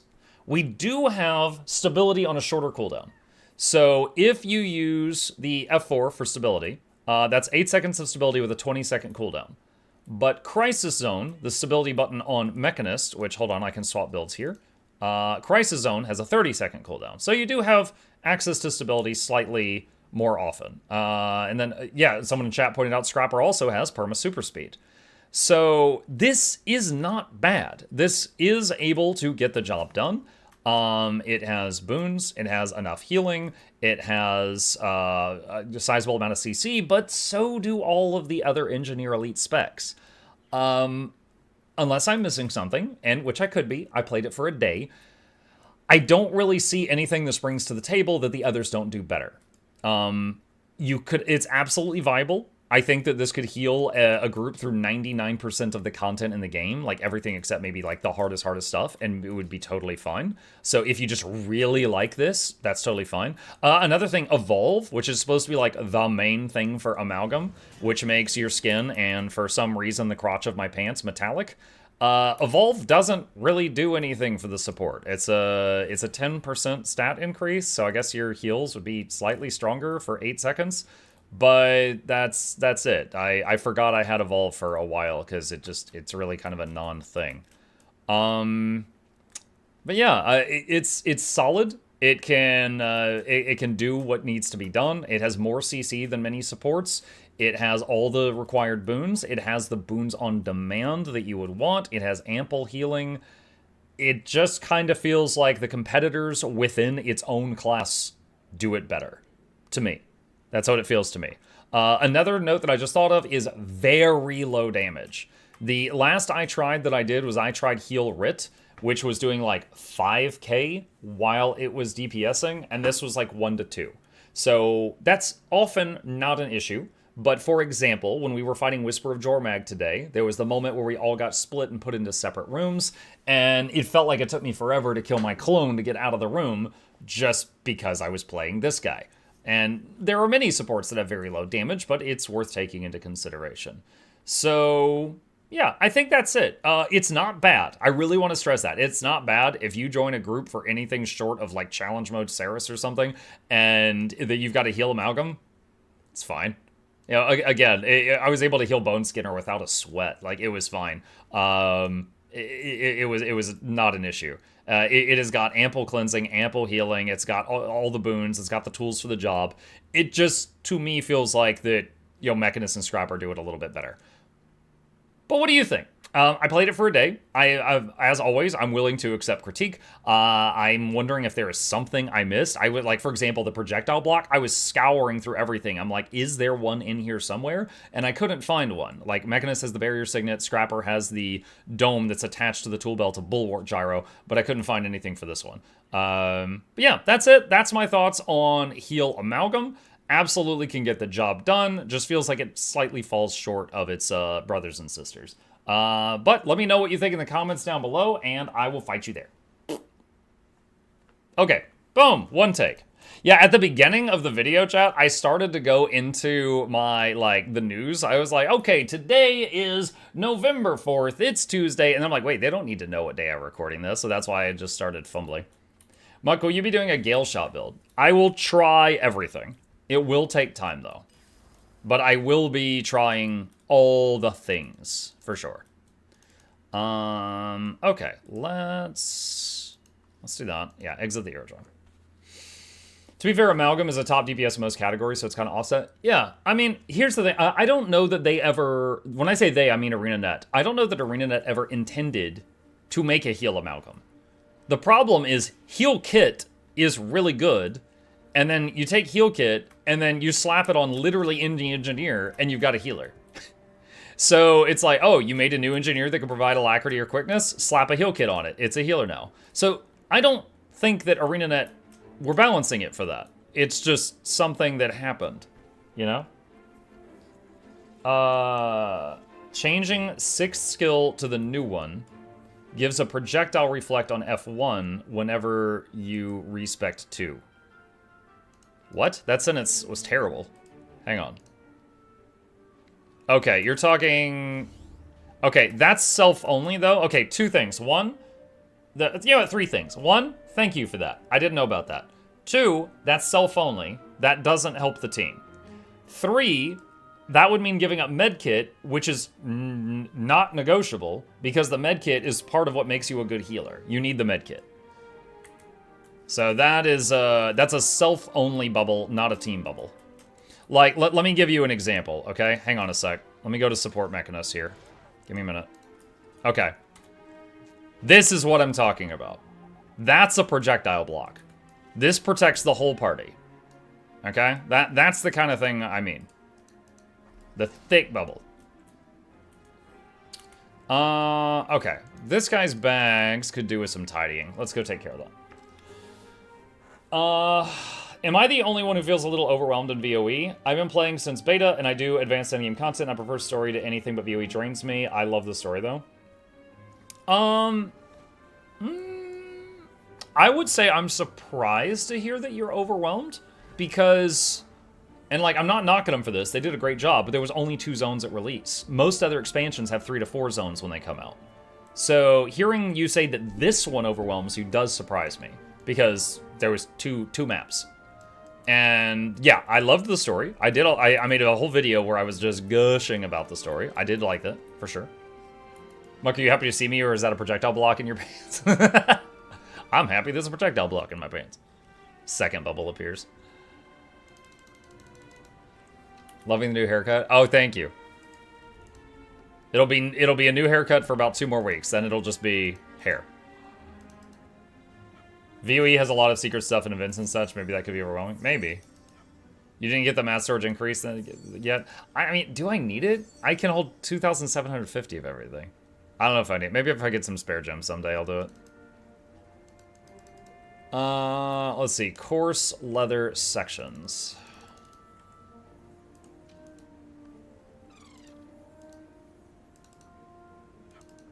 Are you testing any more builds today or tonight? Maybe do one tonight. Maybe do one tonight. Might have to deal with hero points. Because, like, I wanted to do Heal Evoker, but hero points are a thing. I mean, I guess I could look into that in just a minute. Like, I don't really enjoy playing my healer in open world. So if I can get away without having to take it into open world, I will do that. I'll need to double check my World v World currencies and see if I have enough. Because I've used World v World currencies to cut corners for so many times. I think I might be out, but I can check in a minute. Question about pulls. With the update, any idea what is the best puller for World v World? Just pure build to force people and pull the most people and be a nuisance. I have not done World v World for some time. I would assume that Necromancer Spectral Grasp would still be top tier. But if anyone in chat wants to chime in on this, as always, you're welcome.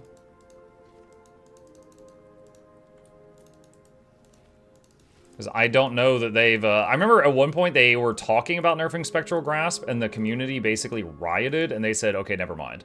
We won't nerf it. No, it's a projectile that gets reflected. Okay. Let's see. Mesmer with focus on an AoE pull. Dragon Hunter, maybe? Necromancer Spectral Grasp is always bugged for me. Whenever I cast, I 100% get pulled into them. That's not bugged, that's a reflect. You've upgraded your pull to a charge. Hold on, where... Shoot, where was that freaking box? What is it called? Black Lion Delivery Box. Okay. Necro Greatsword is a given for World v World. While everyone's enjoying VOE, I'm plugging away at level 1 Season 4. Since I'm actually finishing everything and unlocking most masteries, I've said I'm only allowed to be doing everything in order. Okay. I mean, there's nothing wrong with that. Because again, the content's not going to run away from you. It's still going to be there. Which is, as always, quite awesome. I have too many baubles in my inventory. The baubles! I need to go turn them into bauble bubbles. Hang on. There's a guy in Lion's Arts that can do that. Muck, you mentioned an item that can be salvaged that shouldn't be salvaged. What was it? The precursor for the legendary rebreather that just came out is an exotic item. Most precursors in the game, most, not all, are ascended items. So because it's exotic, you could just break it with any salvage kit. And so, be careful.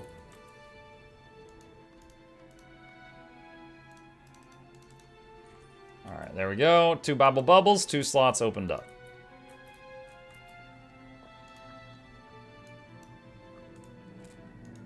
Babble Bubble. Hey friends, when does the second VOE supply drop hit? I do not know. I would assume today, but I'm not sure. If it's around patch time, well, patch time was 5 minutes from now before the time change. Now I don't know. I guess we'll find out if anything happens in 5 minutes.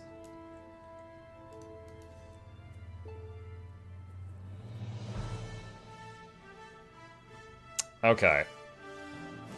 Let's go to the LA for a second and go into World v World and take a look at the hero point stuff. If not, then I would need to find some kind of just decent open world build for LA that I don't hate, that I can go get hero points with.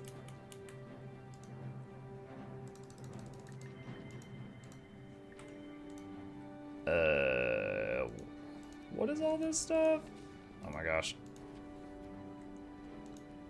I'll clean that out in a bit. Okay, World v World.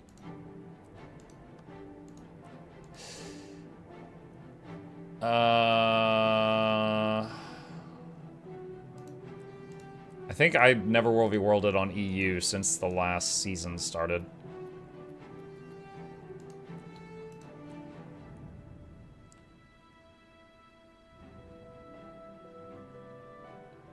VOE HPs are easy. Yeah, I would just need to fly around. The thing is I literally do not know of a build on Elementalist that I find fun. So doing that is pure work. And I just really don't want to. Oh god, which of you sells the thing? Hero challenges, I think. 10 testimonies of Castoran heroics.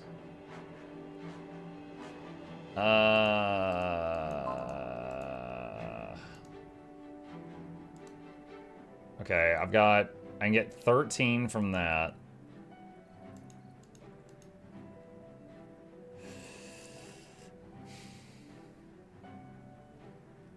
You need 25? Yeah, I need 25. Yeah, so I don't have enough. Actually, wait. I've got a bunch of desert heroics. I have 309 testimony of desert heroics. Should I just convert these?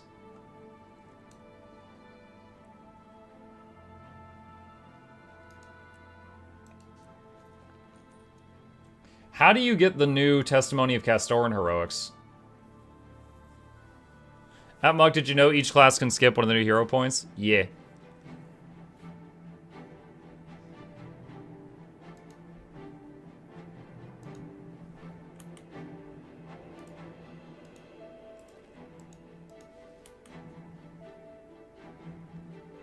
New one is unlocked by playing or opening boxes.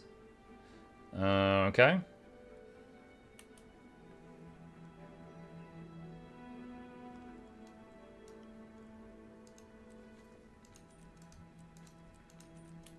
I'm wondering how much more... Why did this just give me desert again? Okay, I guess there's no more that I can get from the desert, because it just refunded them all.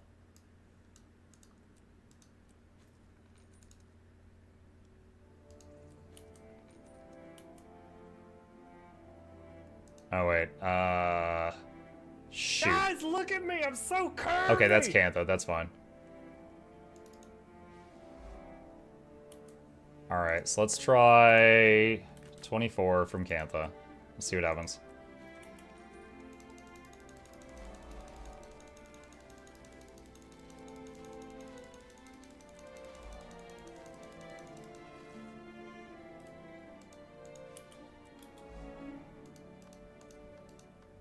$250. Okay, so this character didn't have the Cantha ones. Okay, and your daily reminder to new players that you could just click the last thing on the wheel and it trains all of it at once. Okay, there we go. Alright, now, I think I'll probably save the Evoker deep dive for tonight. However, I do want to just go read the traits, because I'm curious. What magic? I know! Ugh. So many years and I still didn't know that. I know. Why male? Extra life. Ah, yes.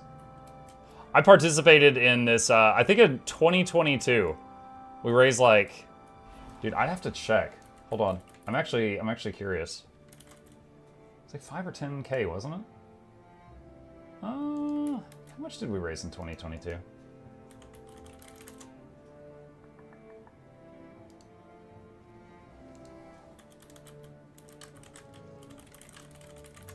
Is Chip in the game? No, he's not.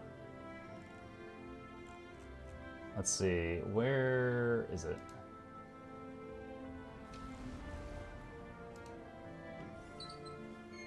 Hi. What's up? Did you finish your online school? No. No? You just taking a break to throw Chip at me? Yes. Oh, okay. One sec, chat. Give me a sec, I need for a minute, Hello, Chip. Mwah.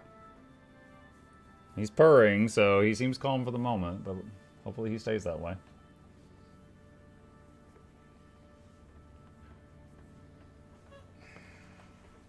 Careful. Gabe is about to, like, trip and fall trying to show Chip in front of the camera. Okay, give him a break now. He doesn't understand what's happening. You're just shoving his face into some plastic. I need to give him a break from you. Okay. Thank you for the visit. Pull the door to. Goodbye, peasant. Okay. Yeah. So in 2021, we did 2K, and in 2022, we got 5,300. This one was really fun. This is the one that we raided with the devs. And I have a... I have an awful video about my raid with them. But, yeah, it was cool. It was cool. Chip invasion attempt, but he didn't find gold and left. Alright, let me run over here. You get Chip in game in a couple weeks. Yeah, well, dude, I feel bad that I missed that years ago. So apparently, if instead of donating through my own link in 2022, if I had donated through this other guy with ArenaNet's link, he'll put your pet in the game. I had no idea that was a thing. So Chip could have been in the game for 3 years. I missed out. They kept that a secret from me. Okay. Let's see. Oh my god, what is this color scheme? Alright, I guess back to this one. It doesn't matter. Okay, let's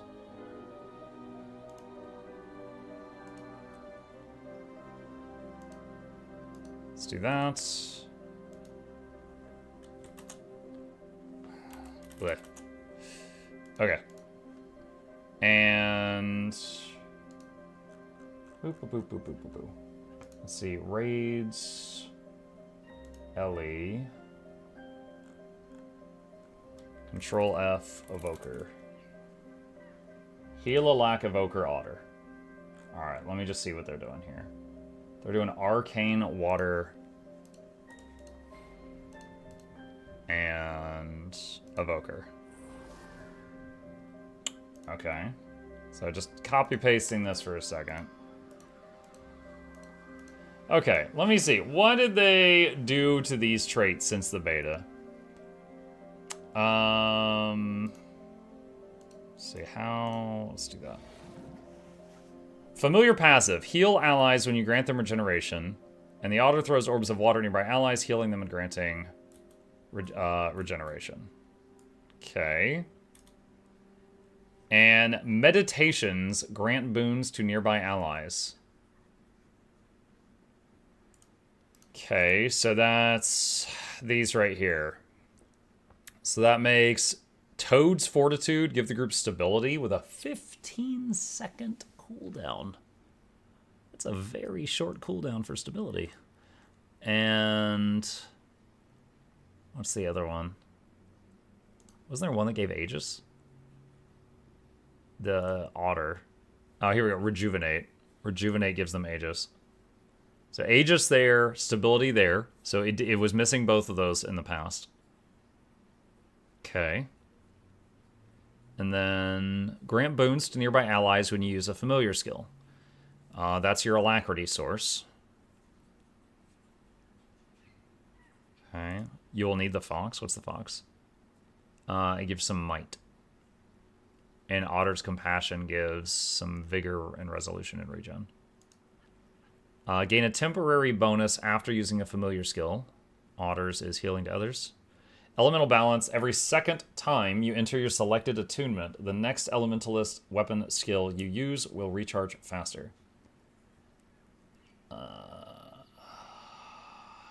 Okay. So it's like Quick Draw, but worse. Gain endurance and swiftness. Your next few strikes create an arc of chain lightning. And you cannot leave your selected attunement. Your familiar's basic skill charges more quickly, and activating it recharges your weapon skills by a small amount. Activating your familiar's empowered skill recharges your weapon skill and recharges triggers traits as if you enter the attunement. Now, the only build I see online so far is one where you still have to swap through all the attunements in order to get some of these boons here. But I've also seen other streamers or YouTubers that are doing Water Otter, but they're just staying water the whole time. Is it possible to upkeep the boons while just staying water? Like, you would still have stability and Aegis. That's only in World v World? That's a bummer. That is a bummer. How'd you get the floaty book? It is a legendary Generation 2 focus. It also makes your left arm the big spooky arm.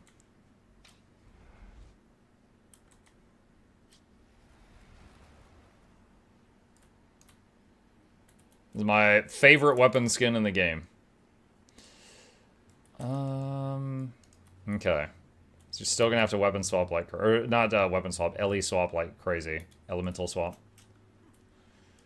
Okay. Interesting. All right. I'll deep dive more into this later tonight, but all right. Don't have to hunt hero points on them. Good to know. Snowcrow's using staff. I know. I hadn't punched in all the gear yet. I was just playing with the traits.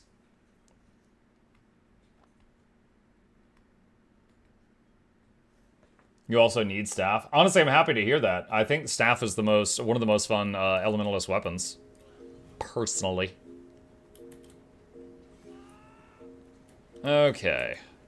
Well, right this second, I think Rit is still my favorite thing to play.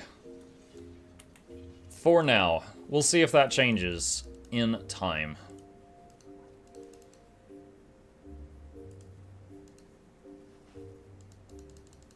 Let's see. Evoker's Grandmaster traits are kind of underwhelming, to be honest. Yeah. Mug supply drop for week 2 just popped in mail. Someone was asking earlier. Oh, there it is. There it is. Nice. Mike, you only gave Evoker 5 minutes. I know. I'm gonna do an I tried with it tonight, Lord. But I just finished doing the I tried heal amalgam, and I really don't want to learn another class right now. So let me just chill, and then this evening, when we do the evening stream, I'll dive into Evoker and I'll spend hours on it. I'm just trying to pace it out. I mean, we've already got enough in my editor's inbox to keep her busy for a week or two. How was that? Heal Amalgam? It was fine. It was able to get the job done, but it was missing some things that Mechanist and Scrapper had, so I felt like it was a little behind them. IMO.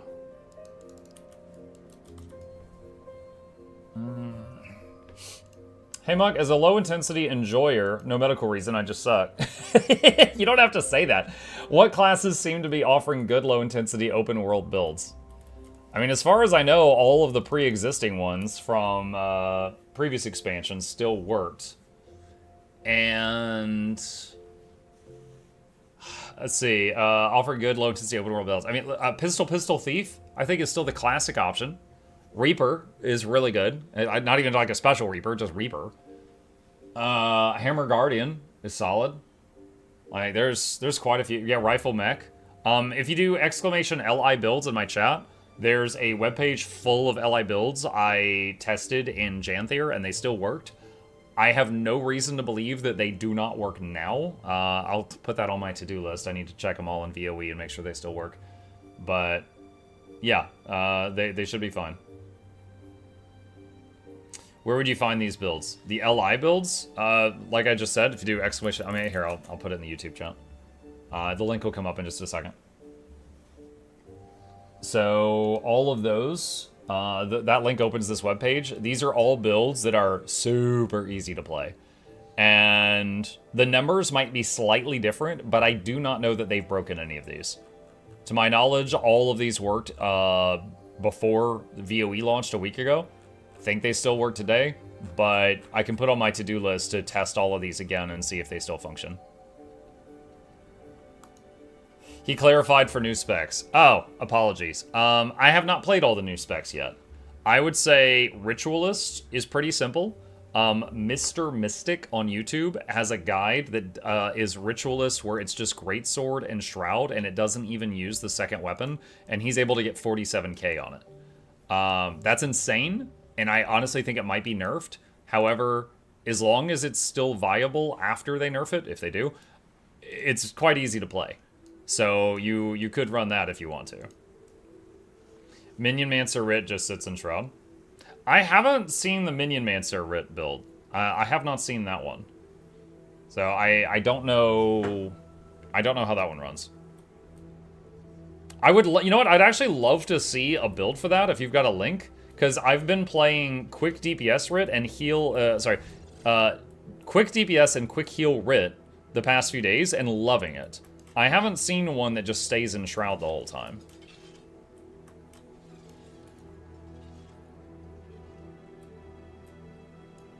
Although, I will say that when you're in the Shroud the whole time, you got this green outlet, green haze on your screen. I don't know if I'd want to stay in it the whole time. But it's an option. Mug, it's been about a week. What do you like best about VOE so far? What do you dislike, if anything, about Vision so far?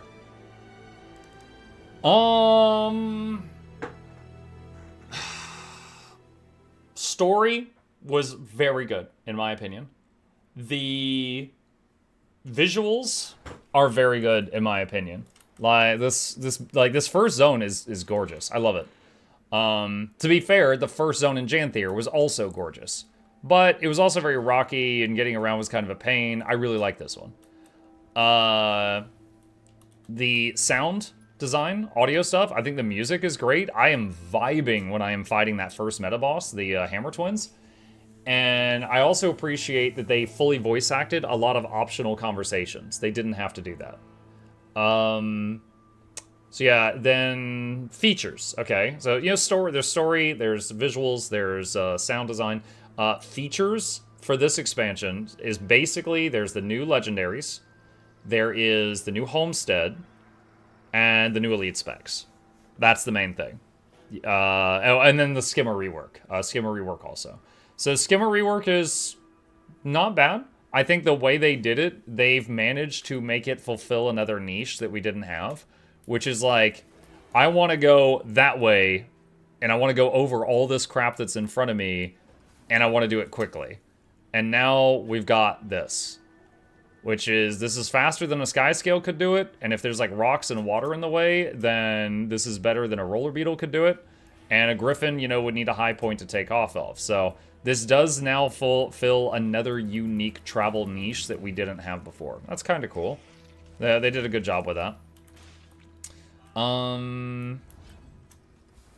Yeah, I'm quite happy with VOE personally. Like, Do I love everything about it? No. I think, and like, okay, a lot of people are like, oh, well, Mike has a ArenaNet partner. He's only gonna, you know, kiss up to them. No, I hate Antiquary. I think Antiquary looks stupid as hell.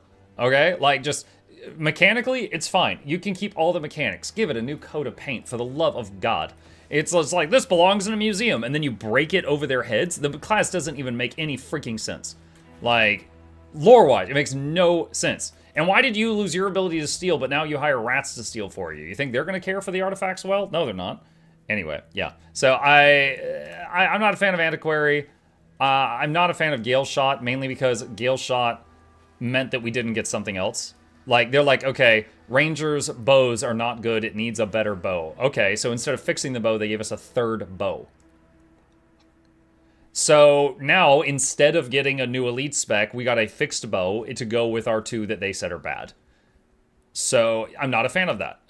You know, those are some critiques I have if you want to hear me say something negative. But overall, I'm very happy with VOE.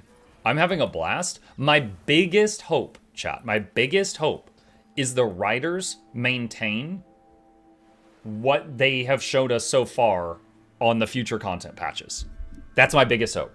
Because Janthier, story, it was fine. There was a couple of high moments for me, like the big reveal with the White Mantle and the Titans. That was awesome.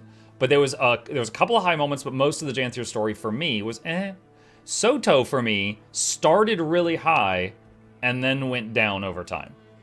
I'm hoping that this is not a repeat of Soto. Again, in my opinion, where it starts really good and then goes downhill. Let's see. Antiquary needs a British accent if they're going for the Indiana Jones.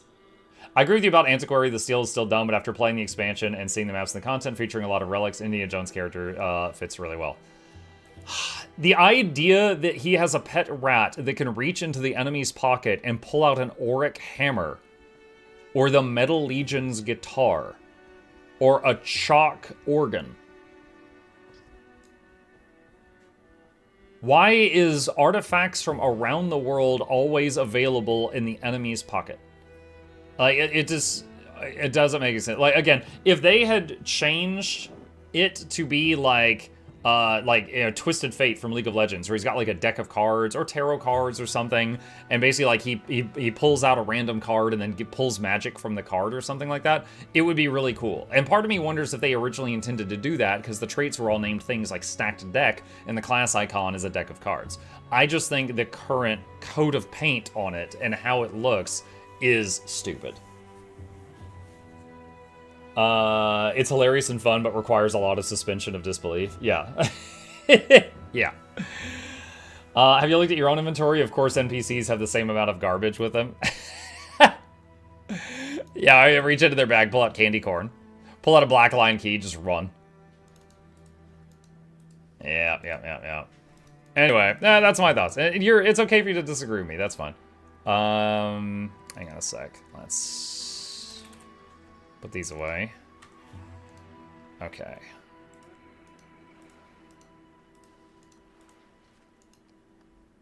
They will change, so now the script will carry your deck of cards. That'd be kind of funny. That would, they'd be like, all right, you know what? We're tired of muck whining. Now the script have magical cards. Oh, that's not what I meant. But yes, I am very happy with VOE. This is the first DLC I've often been around for launch. They often do post-DLC patches, like nerfing or buffing builds soon after launch to address issues. Well, first of all, they've already done like 3 or 4 patches of like hot-fixing bugs and stuff. But if you're talking about like a balance patch, I'm trying to... Okay, the answer is yes, but it depends on when. Like, we know that 3 months from the launch of VOE, that's the first major patch. Will there be a balance patch between now and then? I don't know. If there was some glaring issue, like Amalgam was doing 100k DPS, they would probably hotfix that. But if there is something where something's just a little OP, they might leave it until the next balance patch. I don't know. Mike, did they change the Spirit's uptime, or did they ignore everyone in-game who asked to increase time up? I mean, when they asked us to play the new specs. Okay, so Box, they did listen to the feedback. So, hold on. I will show you, okay? So, first off, the spirit abilities are not shatters anymore. The spirit abilities are innervate. So, if I go into Shroud, and I do, let's see, Shroud 4 is a heal. So, that's the heal spirit, and it killed that at. Now, let's say I use the F4, instead of shattering it, it just makes it cast a special ability, okay? And it comes from the spirit. So that no longer shatters them. Additionally, there's a trait called Lingering Spirits. If you use this, when you leave Shroud, the spirits stay out and drain your death magic, or your Shroud juice. If you're in combat and fighting, I can keep these out 100% of the time if I'm using this trait. If I'm not using this trait, if I'm using that one or that one, they despawn as soon as you leave Shroud. So, that's the thing. Now, I'm not really, like, I feel that the permanent spirits should be baseline, but they're not. That's how it is. But I do think it's significantly better than it was before. Drains your Mountain Dew. Yeah. Hey, Muck, thank you for the YouTube videos content. You're very welcome, Lucy. Hello. Do you think they will nerf Skimmer's ability to infinite height? I mean, when you say infinite height, do you just mean high? Because...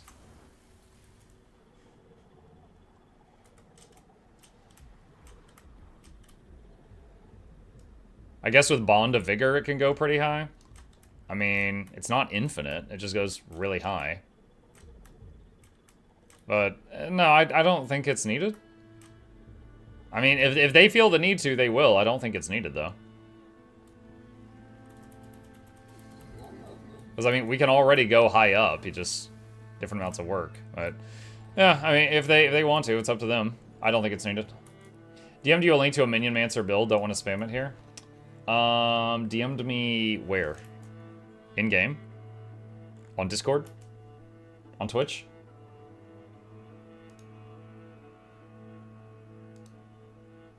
On Twitch.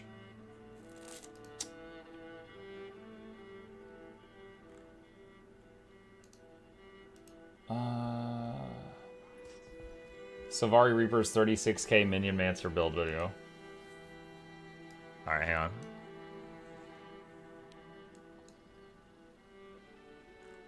Hello guys, welcome back to the channel.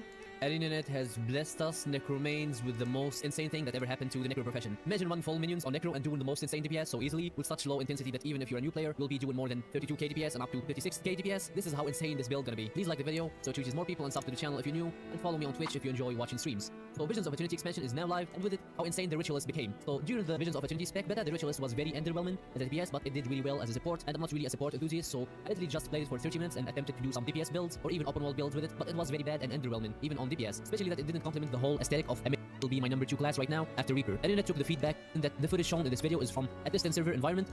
We'll be running fully Berserker gear with some tweaks for assassin stat, 25% crit chance with the eagle instead of relic of, and focus on this video, so you're free to choose, and of course Sigil of Force and Exerius pin 112. This combo is a buff to the Shroud 1 2 2 1. Okay, hang on. 1 2 2 1 1 2. Okay, that's the same. So he's changed that for that. What is this? So I was doing, this is for quickness, and this is your summoned creatures deal more damage and their healing is increased. Oh, okay. So this is, yeah, 50% more summon damage, but he's not providing quickness. I really like providing quickness, though. I like being loved. mechanic for all Necro specs, plus a buff to our raw damage, and it's a bunch of damage and crit boosts, and every power build for Necro, like Power Reaper and Power Harbinger, use this. By the way, a creature is both ghosts on this build. Lingering Spears for a 50% damage buff. The full minion is gonna be a big part of our damage, but not insanely, because it would be broken that way. Look at it this way. These minions are there to do their part, so you'll be focusing on pumping out damage with your simple rotation. You start by summoning all your minions together, and then start your big weapon skills first, and turn into Ritualist Shroud, and summon your minions Anguish, Wanderlust. These are the second and third skill, and then keep spamming your Shroud, Auto Attack, and Innervate, Anguish, and resummon your ghosts whenever they disappear, and spam your summon skills whenever it's off cooldown, because it deals tons of damage. That's it, keep spamming the simple rotation while your ghosts and minions are dealing damage too, and delete anything standing. I have to mention that your third spirit, Preservation, which is the healer one, is really good in open world, so when you are in a group content environment, you can summon it too to heal you and buff you in battle, and make you and your ghosts and minions more survivable. This crazy build came out of nowhere, and I'm here for it. It's gonna open the way to many nice and interesting new Necro builds. Being in Shroud most of the time is really fun. Yeah, I really wonder if they're gonna keep that, because for those who don't know, most Necromancer Shrouds So Harbinger and Reaper, you can't stay in them permanently. If you really build for it, you can stay in them for extended periods of time, but there will be moments where you leave Shroud and have to recharge and then go back into it. You can stay in Reaper 100%.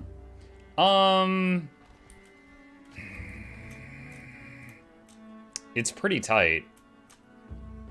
You know what? I might be wrong. I haven't played my Reaper in a bit. But the Ritualist, I'll say this. It's never been easier to stay in Shroud permanently than it is now with Rit.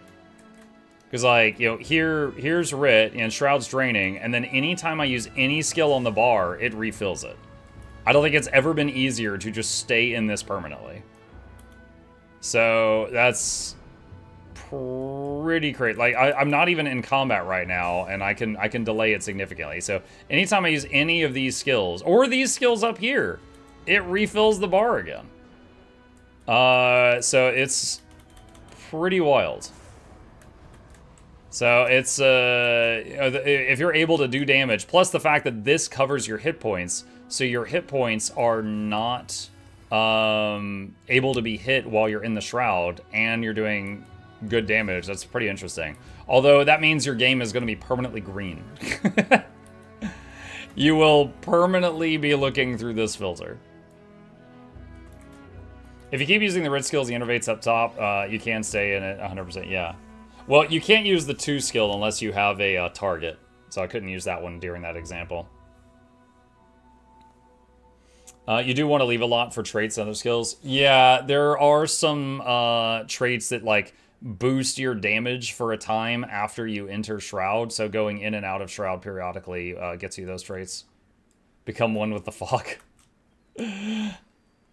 Why you cast F2, F3, F4 when you don't have spirits? Shouldn't you be unable to do it if it can? Oh, it's a bug. So, lingering spirits, I should still have spirits out, right? So, hang on a second. I'll show you the bug. Alright, so, there's a spirit. Now, because of lingering spirits, it should stay out when I leave Shroud, but I left Shroud by mounting. Now the game still thinks that that thing's alive, even though it's not. So it lets me hit the button, even though the button doesn't do anything right now. It's really just an open world glitch. Muk, since you watch everything on X3 speed, does that make normal conversation seem to take forever? Sometime. I honestly wonder if I've got, like... Yeah, dude, like ADD or something. I don't know. Because sometimes I'm looking at someone and they're talking and I'm just like my own family sometimes. I'm just like, be patient, be patient. Like my mind starts wandering and I'm like, crap, what did he say a second ago? You know, he lost me. Yeah, it happens like that sometimes. It's crazy sometimes because I'll be like watching YouTuber stuff. Like who's one of them? Devin Nash. Devin is a YouTuber and streamer, and I watched him for a long time on YouTube, and I would always watch his videos on like 2 or 3x speed. And then I saw one of his live streams for the first time, and I'm like, why is he talking so slow?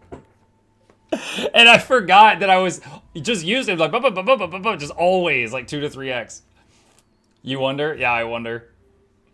I can't do fast videos, it hurts my brain. Dude, even like anime and stuff like that, I'll be watching it on like 2x speed, and then, you know, just for like all the story, and then we get to a really cool fight scene, and then I'll slow it down so I can appreciate the big budget. And then I'll speed it up again when they start talking again. Watching things on 2x makes anything that doesn't allow playback really difficult to watch. Oh yeah. Yeah. My normal play on YouTube is 1.5. Sometimes I turn it down to 1.5 if the person I'm watching talks at a decent speed. Muk just likes yapping. I can process information faster than most people talk. So sometimes I'm sitting there and it's like I start trying to multitask. So like I'm trying to listen to them and also like, you know, watch Shrek on VHS in my head. And then by the time that they're singing, like, I'm a believer, I wouldn't leave her even if I tried, I'm like, oh, shoot, I totally wasn't paying attention to this guy. I was just watching Shrek. I'm like, oh, man, he was going so slow. Dang it. I lost it. Do you watch your own videos on 2x? Every video. So here's the thing. Noxxi, whenever Noxxi finishes making a video, I have to check it to make sure that nothing else needs to be edited. Hey, yesterday, Noxxi finished editing Craftlock episode 2. And I checked it, and there was this weird just pause for 5 seconds in the middle of the video. An editing mistake. So I always watch the videos on like 2x speed after Noxxi sends me one. And then here's an example, okay? Hello, Guild Wars 2 gamers, Mukluk here, and we are back with another episode of I Tried, where I try out something that is outside of my expertise for a day and see how it feels. Is the grass greener on the other side? Is it any good? What are the pain? So this is a video on Heal Rit that she sent me this morning, and I need to watch it, and I'm going to watch it on 2x speed, which will save me 10 minutes of my life, and see if there's any errors before I go blasting it out to the public. Sorry, I shreked. Could you repeat that, please? Yeah. Our notifications off. You know what? They are because we were recording earlier and I messed up. Here we go. What's that? I loved the story, I just hated the ending of the first story part. I'm an Azuran engineer, I don't get flashbanged, I throw the flashbangs. He should know how much of an insult that is. How does caffeine affect you? I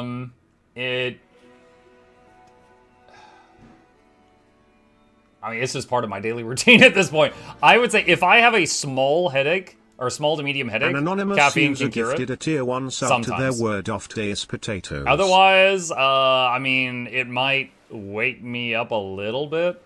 Like, I'm not the kind of person that's like, oh, don't talk to me till I've had my caffeine, you know? It doesn't wake me up that much. But I also don't usually have it first thing in the morning. Yeah, no, I don't know, it's minor.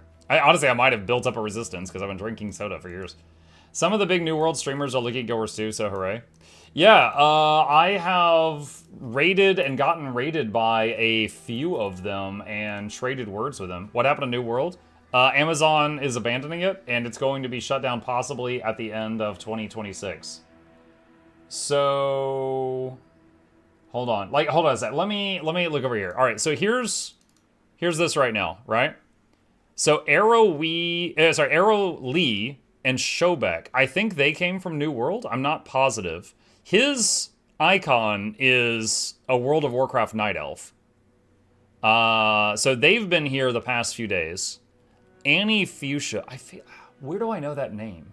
I feel like I know that name. So she's here. It says that she's on day 3 and she's got 1.6k. So there's like these two are currently sharing viewers because they're doing a collab stream. So let's just say they've got 600 each. So that's like 3 people that are currently the size of our channel or larger that are trying Guild Wars 2 right now. That is awesome. It's like often like me or Loranity or Mighty Teapot are like the ones with a lot of viewers in this section, and there's 3 people here that are like our size or bigger right now. Annie is from WoW. She was in Grubby's tournament, but she sucked. What? Hold on. Do you mean Grubby's Warcraft 3 tournament? I remember seeing part of the Warcraft 3 tournament.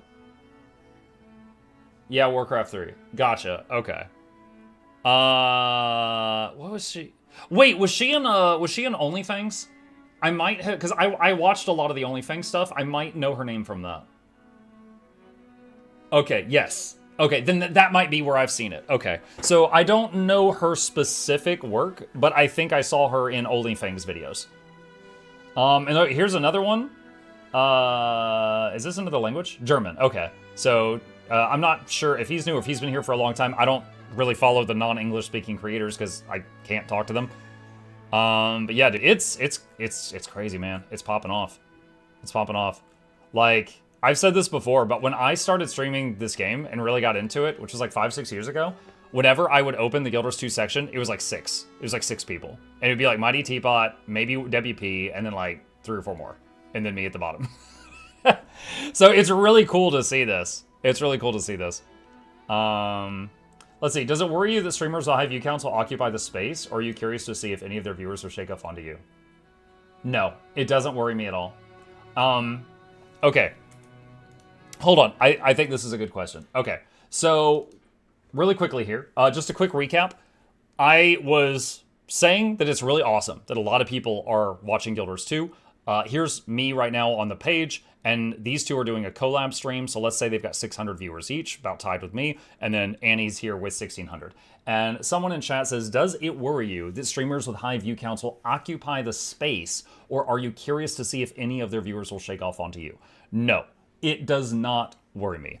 I firmly believe that people that are concerned with that are probably newer streamers, because what they don't know yet is discoverability on Twitch sucks. Really quick experiment here. If when you encountered me for the very first time, was it on Twitch or YouTube? Could you put it in the chat? Just the word Twitch or the word YouTube. Where did you run into me for the first time?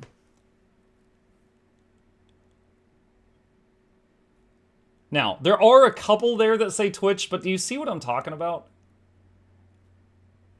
Most people that get a lot of viewers on Twitch, thank you guys, do not get them from Twitch. You get them from outside of Twitch, and then you convince them to come to Twitch or YouTube. I'm streaming on YouTube Live right now as well. If you are a creator in today's day and age, you get your viewers from YouTube, from TikTok, from Instagram, whatever, just other places, OnlyFans, other places, and you bring them over here for live streams. You know, you'll be like, hey, if you liked my video, I'm also streaming if you got any questions, or hey, I'm doing a giveaway today. You know, the giveaways are a big one. But you know, you bring them over from these other locations. Now, you can get natural viewers through Twitch, but it is not nearly as common. It is not nearly as common for that to happen. Like, for example, it is possible. Let's say Annie finishes her stream and raids me, and then boom, I go from 600 viewers to 2,000, and then 500 of them follow. Is that possible? Yes. Is that likely? No. For me, because I've spent so much work on YouTube videos, if I get rated by another Guild Wars 2 content creator, it's usually like a really good stream day. My stream numbers for that day go up. But the channel growth is small. It's minimal, because most people in the Guild Wars 2 section know who I am. And they've already decided whether they like me or they hate me. They've already made that decision, right? Now, new blood coming into the game, one thing I am very excited about is, okay, let's say all three of these, Annie and Shobek and Arrow Lee, let's say all three of them they're the heads of their communities. And they're like, oh my God, I'm loving Guild Wars 2. And then, Annie's got 1,600 viewers. Okay, so that's 1,600 more pairs of eyeballs that see Guild Wars 2. Some of them are going to be like, oh shoot, I really like this game. It's free? Oh my God, I'm going to get in this. And they're going to try it, right? So because each of these people are deciding to get into the game, that's a couple thousand more people that might follow them into the game. That is very exciting for me. And if any of those people get stuck on anything, they might hit my guides at some point in time. So I get excited by this. This is beneficial, right? Even if I go from being the top guy on the Twitch page to number 4, 5, 6, 7, whatever, that doesn't matter. Because each of ththese people bring their communities over, and if those people need help, they're going to hit my videos, Lorenity's videos, Guild Gen's written guides, the Blish HUD team's pathing module, things like that. Basically, all the stuff that we've already been building for years is helping now thousands more people, and that benefits us as well. Like, there's no downside. There's no downside. Slap top of YouTube channel. This baby could fit so many guides in it. So, yeah, no, I am not worried about it at all. I would say that, my goal at this point would just be to make sure they know that if they need help, I'm here. But otherwise, just let them do their own thing. I was actually watching a video. Okay, hold on a sec. Shobek is on day 6. You know what I saw him do on his YouTube channel yesterday, chat? He did the Halloween clock tower. The one with the lava rising. I was impressed. A day 6 player completed the Halloween clock tower with the lava turned on. I was genuinely impressed. Because, now, I mean, there is that 6-year-old girl that got it done, but we won't tell him that she exists. Like, they're running around, they're PvPing. Like, Arrow Lee. Arrow Lee is what day is he on? Day 3 of Gale's. Okay, so I don't know how long he's been playing it, but Arrow Lee, do you know what I saw him explaining to someone in his audience yesterday? I saw him explaining smoke field combos. Someone said, "Why are you using the smoke scale?" And he goes, "Oh, if I have it do its smoke field, and then I greatsword run through it, I go invisible. I'm using it for that." And I was like, wow. Okay, so this guy on day 6 is doing Clock Tower. This guy on, like, less than a week is explaining combos to people. Like, I'm impressed. I'm genuinely impressed. Like, these guys are clearly gamers. They're just new to our game. Like, they are intelligent people, and they're spreading that that energy to their audience. And I love to see it. I love to see it. And yeah, I mean, I don't care if I get pushed down the page. You know, I'll have interactions with them. You know, we got videos that'll, you know, I've made over 100 guides at this point. They're gonna hit those, but basically, it's what is the phrase? It's an old phrase. It's like a rising tide raises all boats. You know, by them bringing another wave of new players into the game, anyone who's a content creator for the game can benefit from that. And if you're really focused that like, oh man, this new guy showed up and I'm pushed further down the page, you need to approach it from a different angle. You really do.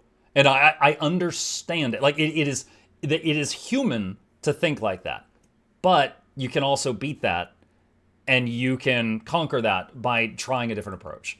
Just accept the fact that Twitch discoverability sucks and attack it from another angle. But yeah, I hope that answers the question. Okay, there you go. I'm going to make a YouTube short out of that because I really liked that question. But that's why I turned the music and all down. But yeah, that's what I thought. What did I turn into? Good vibes. You tuned into good vibes. Let's see. If they start watching your guides, it would be cool for them to reach out for a collab. Well, Arrow rated me the day before yesterday, and then I rated him yesterday. So I've had a brief back and forth with him. I don't think I've talked to Showback yet. And there was also, who was, dude, okay, hold on a sec. I'm in the middle of watching it. Hold on, here's one I had open. This guy, Deployable Lover, don't ask. This guy has been going crazy with Guild Wars 2 videos for like the last couple weeks. And some of it, dude, 31K, 30K, this is higher than some of my normal videos. So this guy, I posted some comments on his, and I chatted with him, and he was really nice. But there's been a lot of content creators that are just like, especially again, the refugees from New World that are tuning in and being like, oh wow, this is pretty good. Because there's a lot of folks out there that are like, they know Guild Wars 2 has existed forever. A lot of folks don't realize how impressive that is. Because they know the titans of the industry, like, you know, World of Warcraft, Final Fantasy XIV, Elder Scrolls Online, the titans of the industry, right? And then there's the others that have fallen by the wayside, the Wild Stars, the now New World from Amazon that they are abandoning. And there's these folks, and they're like, oh, well, wait, Guild Wars 2 just got a new expansion? Yeah, I heard about that 10 years ago. Oh, wait, Guild Wars 2 just broke its record on Steam? That's pretty crazy. Maybe I'll check it out. Oh, it's free? Oh, it's free until max level? Oh, there's no subscription fee? And then, just bam, bam, bam, bam, bam. You just keep hitting them with the good information. So it's like in the back of their minds, but they've never really tried it. In the case of some folks, like I think Zepla, I believe she said in a video of hers that the first time she tried Guild Wars 2, she played Ranger, and she really didn't like it, and she abandoned the game. So clearly she has terrible taste. But then she came back later on, and she tried a different class, and then she found her class, and she's like, oh my god, this game's incredible. And then she couldn't get away from it. I don't remember what the second one was, but oh, you know what? I do. It was Ellie, and because her icon thing is like bunny ears, and now there's the air hair thing. So she's like big on Evoker now. My buddy just started playing, and I had been trying to get him to play for a couple years. Yeah.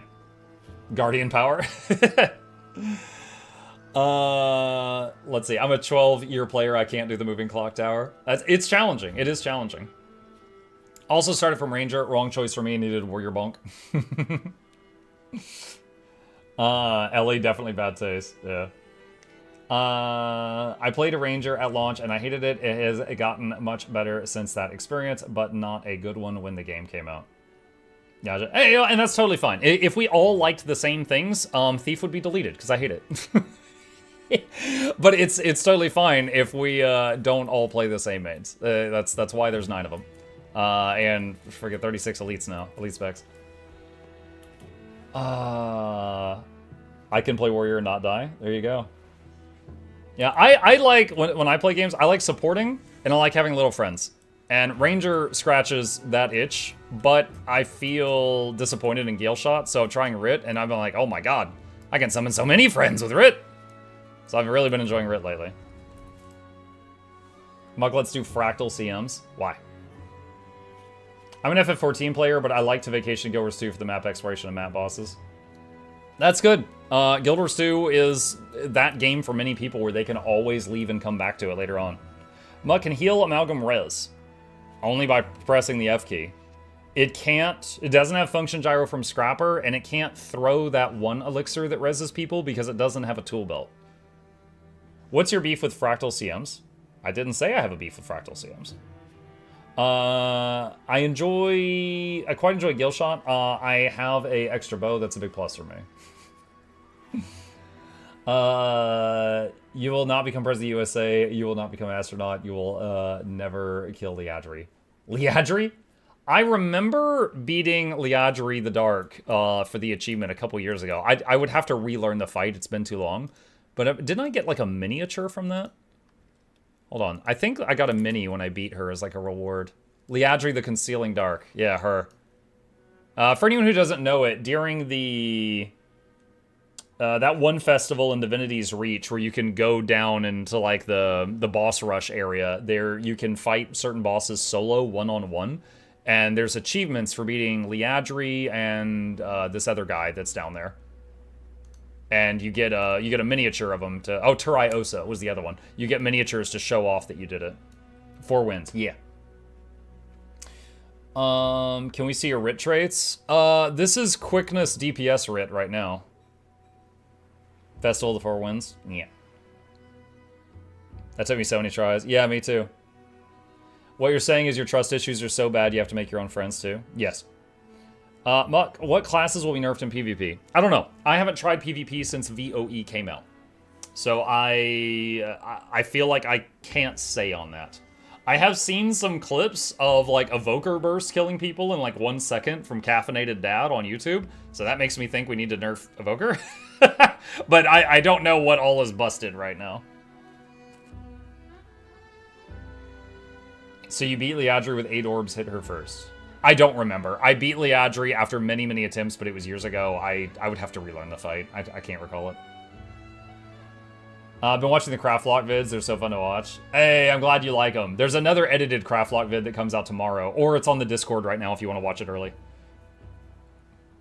Luminary is terrorizing PvP. I saw 5v5 Luminary in the AT. Really? 5v5 Luminary? Oh my god. If that's not indicative of a problem, I don't know what is. What gear are you running for quick DPS? Wampa, if you do exclamation build, there's a link to my necro. And the quick DPS build is build 1 and equipment set 1. And the heal Rit build is build 2 and equipment set 2. And you can just inspect my stuff and look at it as much as you want. Good boy. Unsubscribe. If you spam spacebar and don't drain your endurance constantly, you can permanently fly with New Skimmer S2. I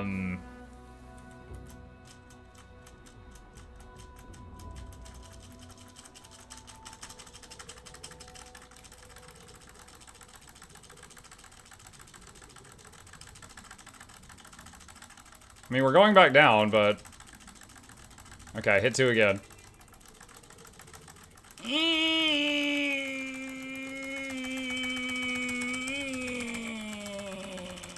This is tiring. This is very tiring. Yeah, you're right. It's true. I say, this is not fun, though. This is not fun, though. It's a very bumpy ride.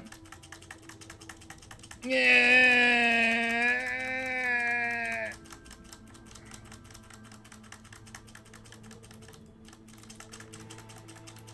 Pull up, pull up!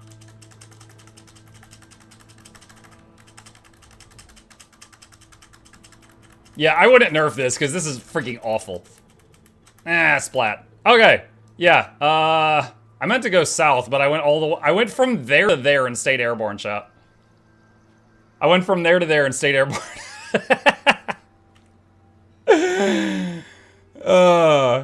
Well, yeah, okay. Well, that's a thing. Will they nerf that? I have no idea. As honestly, that is very tiring. So if it stayed in the game, I don't really think it would hurt anyone, but it's up to them.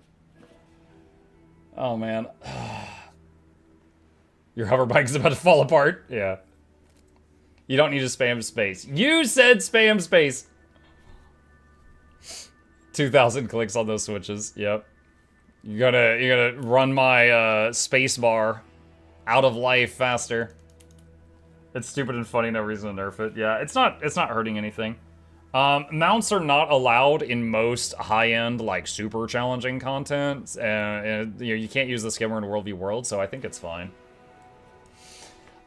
Give me just a second, friends. I am going to get a drink. I am parched after burning calories on that skimmer stump.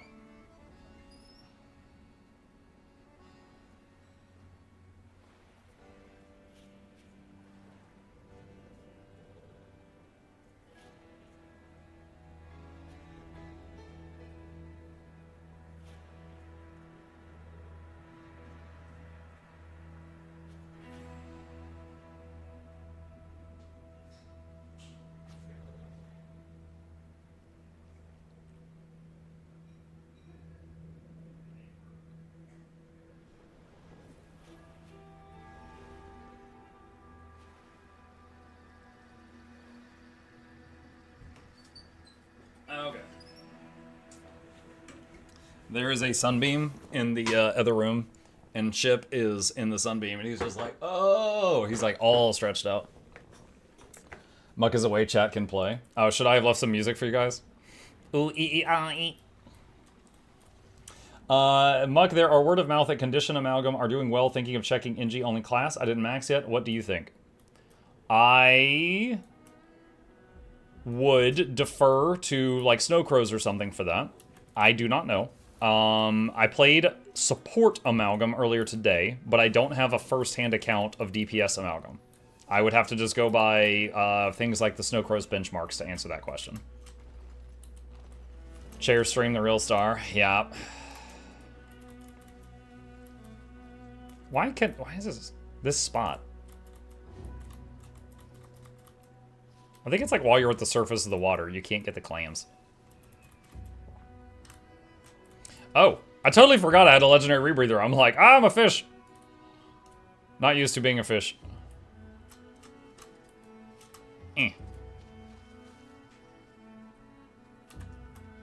What are we doing now? Honestly, just vibing. Been cranking out guides and videos. I do need to... I could do it. I feel like it'd be really boring. I'll do it off stream. I need to finish writing the script for Salacamorpha. I'm at 2.5 pages so far. I need to finish writing this and then record it for Noxxi to work on. Salacamorpha is the legendary rebreather. I finally finished it yesterday. So I need to finish that today and get that in the Nox box. And then Craft Lock Episode 3 is already in the Nox box. And then we're going to have the I Tried Heal Amalgam in the Nox box. Did you call it Slackamorpha? No, Did I? Not intentionally. Salakimorpha. Salakimorpha. Hold on a sec.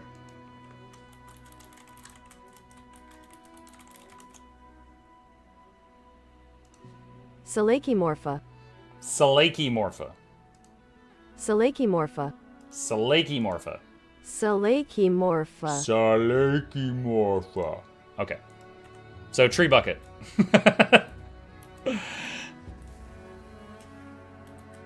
Slay King Morpha? Yeah. Let's see. Secret of the Wheel is going on. Let's see if we can get in on that. Slacky Morphy. Slacky Morphy. How are you finding Power Writ? Power Quick Writ. Power Writ on its own is crazy damage. Power Quick Writ is fun, and I'm finding Heal Quick Writ also fun. Oh, hold on, chat. Let's do the thing. Hang on.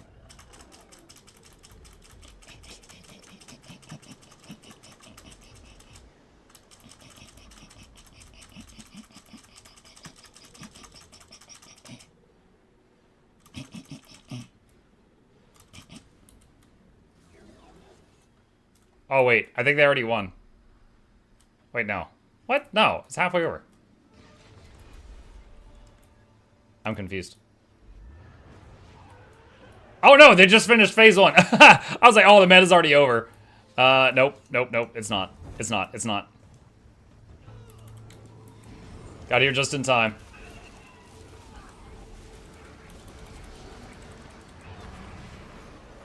Hold on. Can I... I'm trying to... I can't click on the commander tag.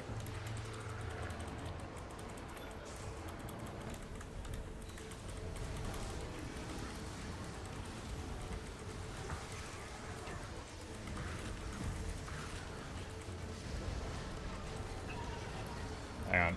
Can I... join squad? It's full. Ah.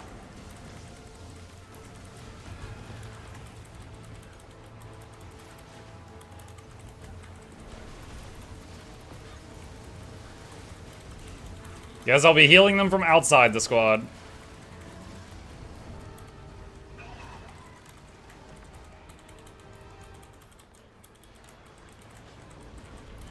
Muck the lone healer, yep. So that means no alacrity for me, since I'm not in the squad. Their alac providers are not going to have any spillover.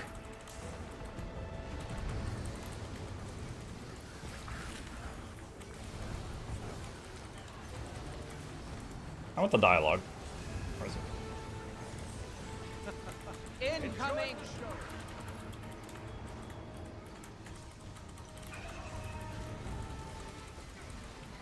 I am a bun. I bet Zeppola loves this part, or will love it when she gets here. Since she is a rabbit enjoyer.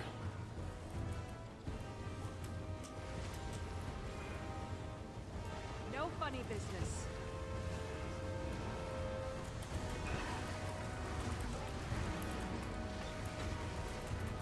Stay back. Bloodwell, get those revives.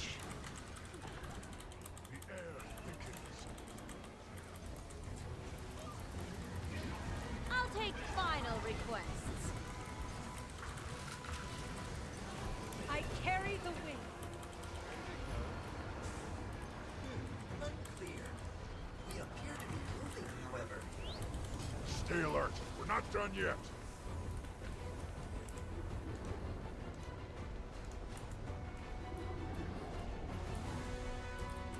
It brought friends. Illusions. Just like the ones in the forest. We need to find the real one.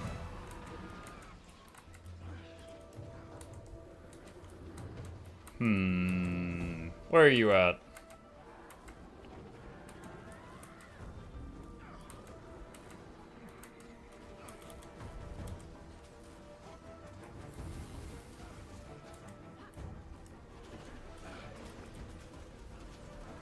Any chance to get the build in the Guild Wars 2 channel amongst Discord? Wait, what? Which build?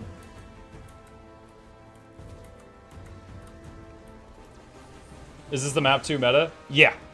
Yeah, I just saw it was happening, so I was like, oh yeah, I can go join this.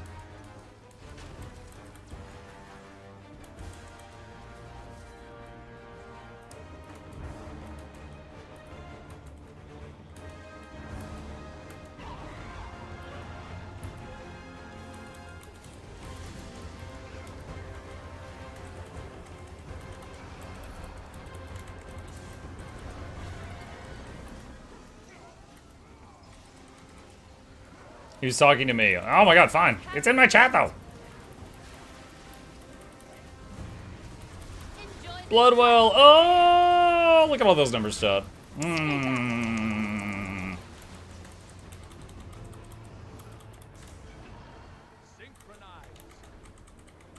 Stay away from the gates. The guards. We persevere. Why do you think yours 2 has too many maps? No. It has the perfect number of maps. Hi. Oh my goodness. Thank you.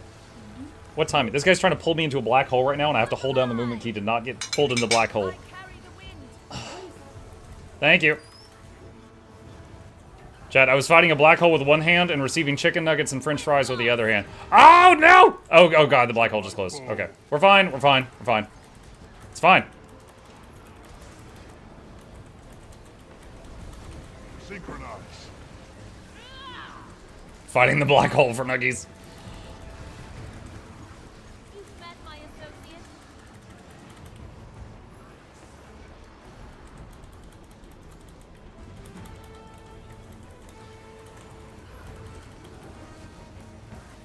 You are now a bunny. It's just a serious announcement.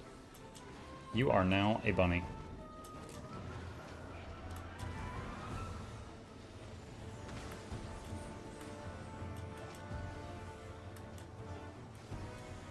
Into the breeze.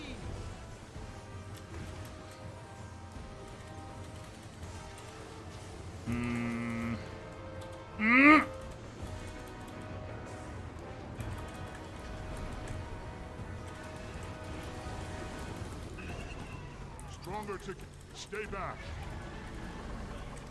Still perfectly functional. Deploying projectile. Detect more Inquest forces arriving below. Perhaps they intend to assist us? I wouldn't count on it. Best we dispatch them before they can implement their plan.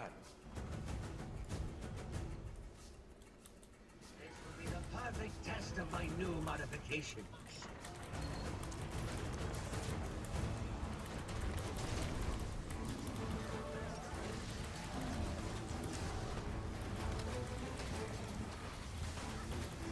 Lesser Bloodwell. You Get are the done. point. Into the breeze. Hey Mug, is Evoker playable in only one element without fire? I saw this so far. I know that in World v World, there's a heal build of Evoker that just stays in water otter the whole time.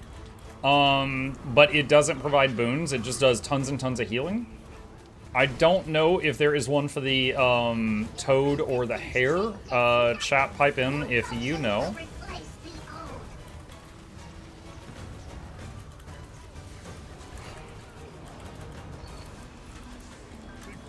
Valen did make one for air. Okay, so that means on the Guild Gen website, there might be one for the air hare. Which I believe would be a power build. Uh-oh, we might have killed that too fast. Okay, Alright, it's starting to drop. It should be fine.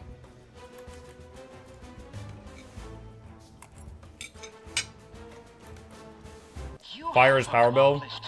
Oh, I'm guessing it uses the Inferno trait. Continue in every field of study.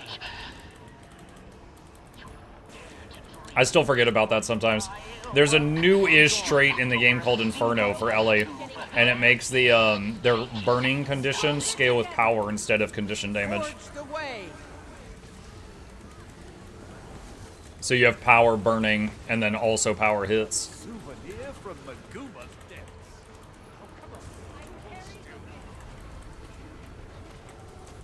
Easy marks.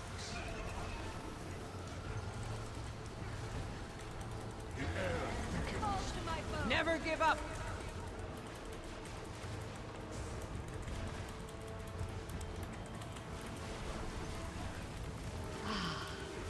Oh my.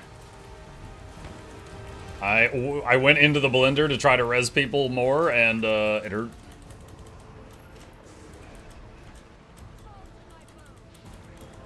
Wouldn't get too close to those gates if I were you. Come to the store. Bow in hand.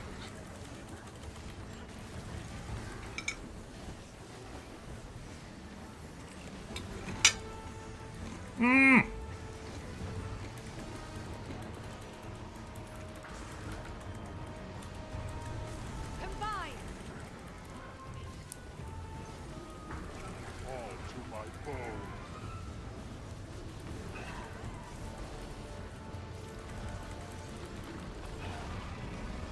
Mug, since using Lingering Spirits, what's the point of pressing 2, 3, and 4 in Shroud? They give quickness, and they do other things besides summon the spirit if you read them. The 4, for example, does a massive heal around you and a condition cleanse around you. The 3 does CC and damage, the 2 does a bunch of damage.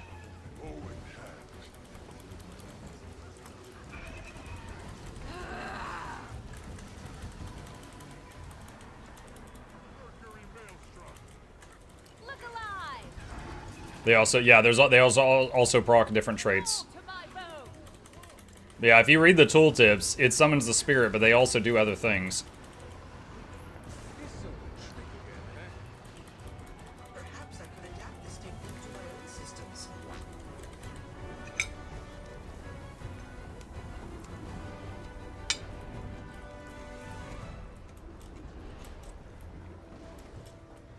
It brought friends. Illusions, just like the ones in the forest. You need to find the real one.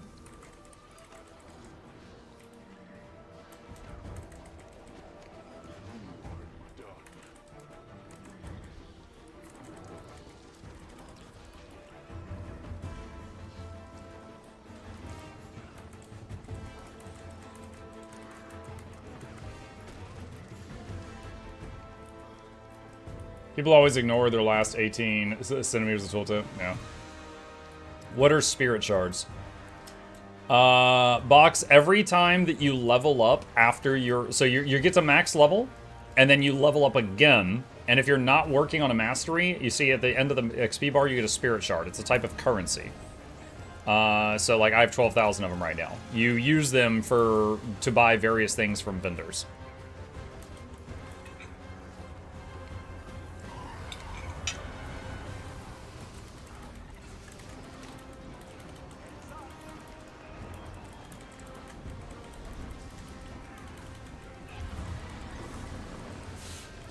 That's hot. What's a supply drop? It's in the gem store. It's a whole bunch of... If you buy it with dollars or gold, then you get a box of goods each week for like 4 weeks that has a bunch of stuff in it. Again, I weapon of warding, but I got knocked down by that. No autographs. I do wonder if you can Aegis that shockwave, because weapon of warding doesn't work on it.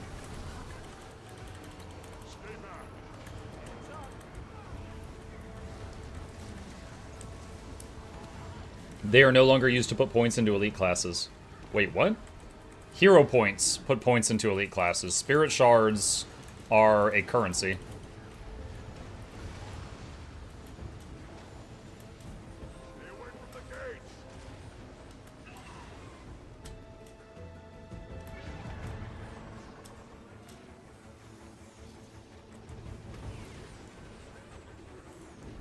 Win some, lose some.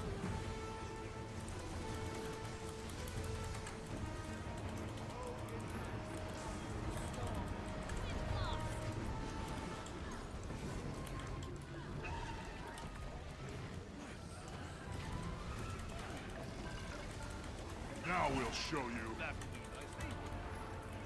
the point. Getting cold.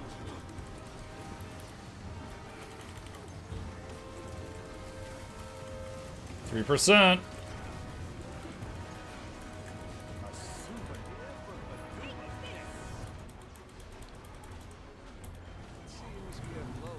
GG! Good enough. It puts Nice. a stop to the inquest's immediate plans. Nice, nice, nice. I am pleased to have been able to assist you. Now, how do you suppose... Now you see, this is why I always say, a timely complaint solves all problems. Don't think it counts if you're always complaining. An interesting premise. Perhaps I could create a function that would register a complaint on every cycle. A man after my own. Right, the book that gives character points used to be able to give hero points, now they can't. Box, that was changed like 12 years ago. That was, I've known that for years. that was a long time ago.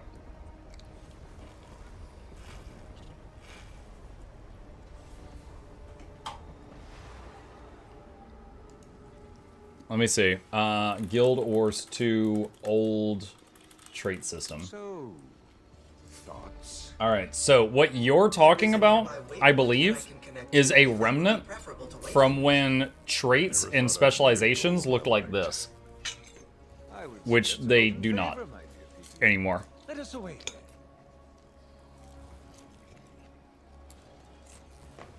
What is that? That's Guild Wars 2's trait system originally. You spent points. Like, here. And then you made choices. So that book that you've got, I think you're talking about from this.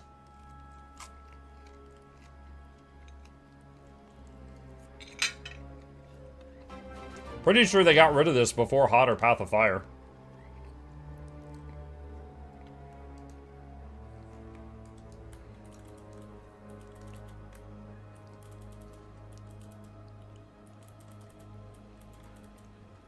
Waka waka waka.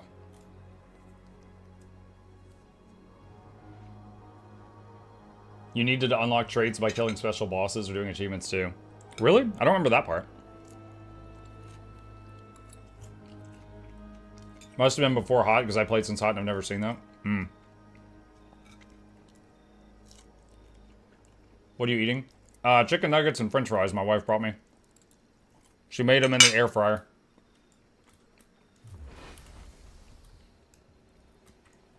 Alright, meta done. Yesterday I got the new spear, Shimmering Aurora Spear from Random Wardrobe Unlock. Nice. Yeah, the Aurora set is caffeine-free legendary. They're very pretty, very shiny. Are they healthy? Are my french fries and chicken nuggets healthy? Healthier than starving, I guess.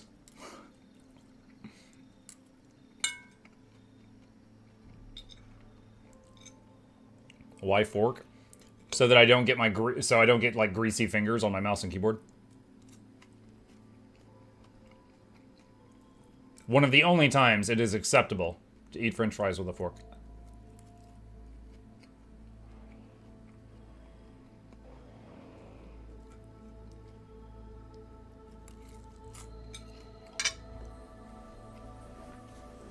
Use chopsticks, go rogue. Go rogue. What I meant with Skimmer earlier is you gain height while gaining energy if you spam short spacebars during the active of the new ability. Yeah, we did it just a few minutes ago. Spirit shards are another junk thing in the game I'll never use. No, they're not. I used 250 yesterday to make the legendary rebreather. Why do I always do this? I see enough. I feel like you're taking everything, like... Box, it's okay. But Box, you keep asking questions, and then I keep giving you answers, and then you keep responding with, "Oh, so it's trash. Thanks, Obama." And it's just like, no, that's not what I said. Like, just over and over and over. You're in this like loop of negativity. No, the spirit shards are not useless. They're spent at merchants, like the lady by the Mystic Forge. They're used for a whole bunch of different things. Like, it's okay. Obama. Obama.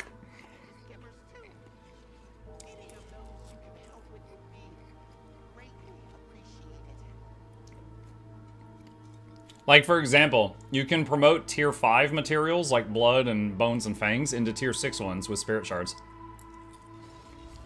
That's a way to basically turn spirit shards into gold.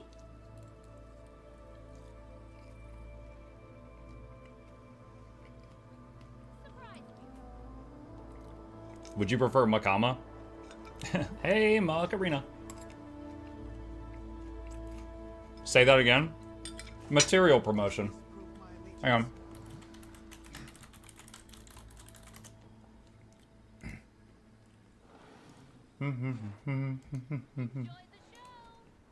Make it dark mode.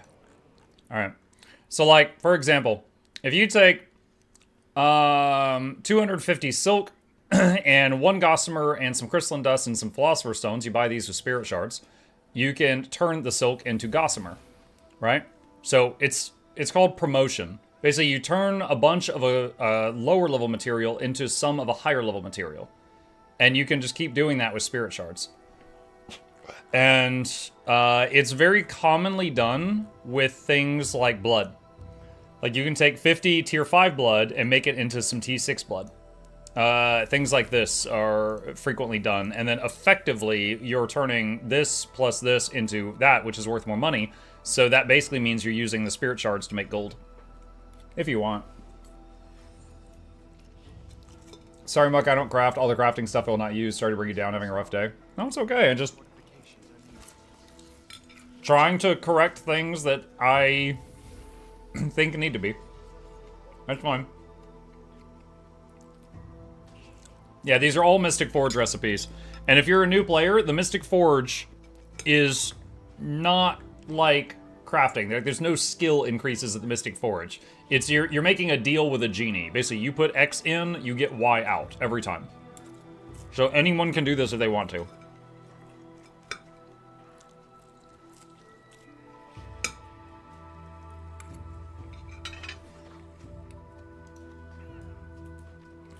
Oh my.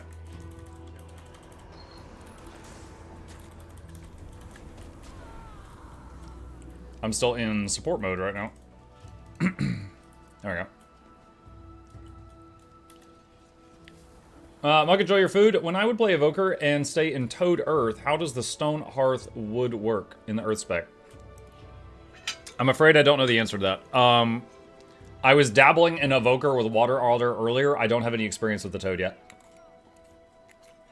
I'm not sure if anyone else knows the answer to that one, but I can't say.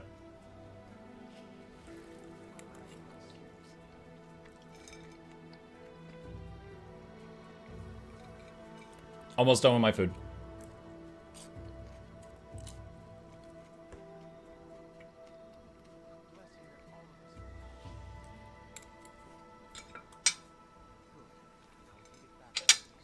Lunch? Yeah. Getting hit by a random mob while support Paragon is such a chore, the damage. Yeah, support Paragon is like 300 DPS. At least support Rid is like 5k. Can still kill things reasonably.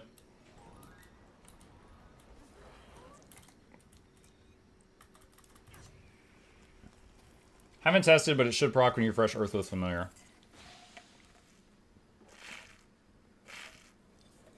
X-Winter says when you use the Empowered Familiar skill, that is considered switching attunement.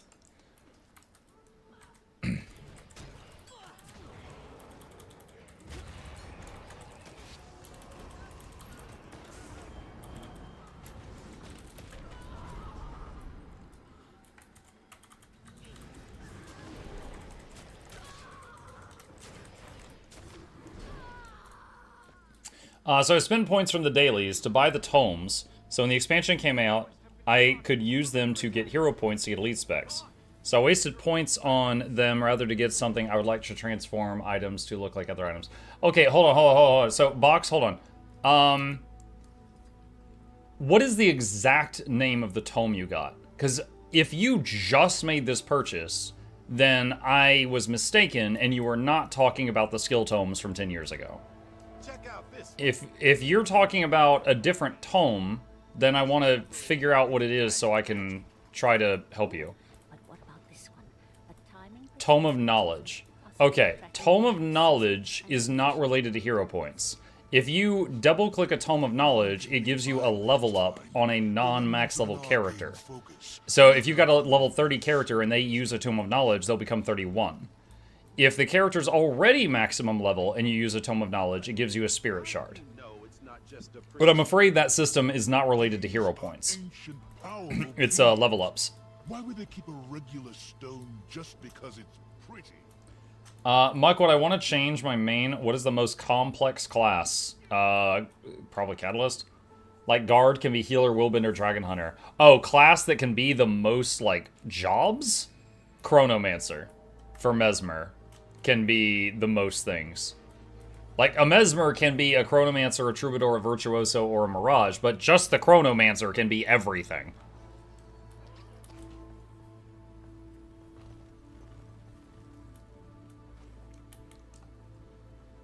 Chrono mention, yeah.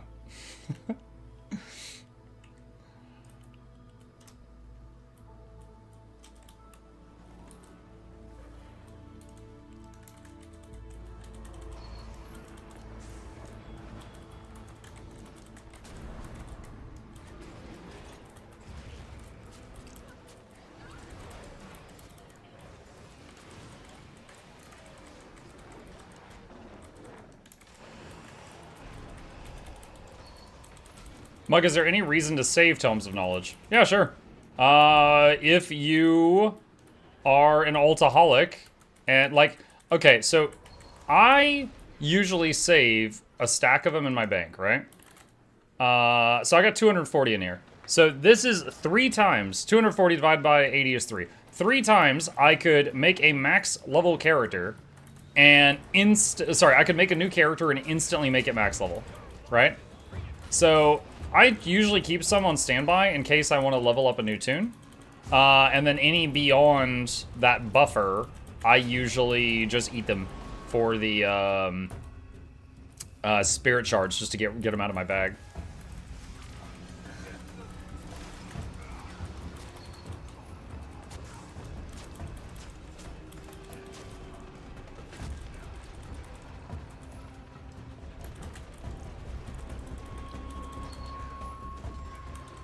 Dude, a lot of CC on this guy.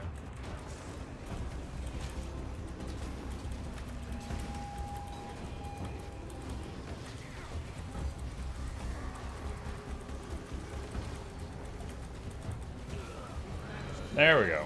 Cool. For now, at least.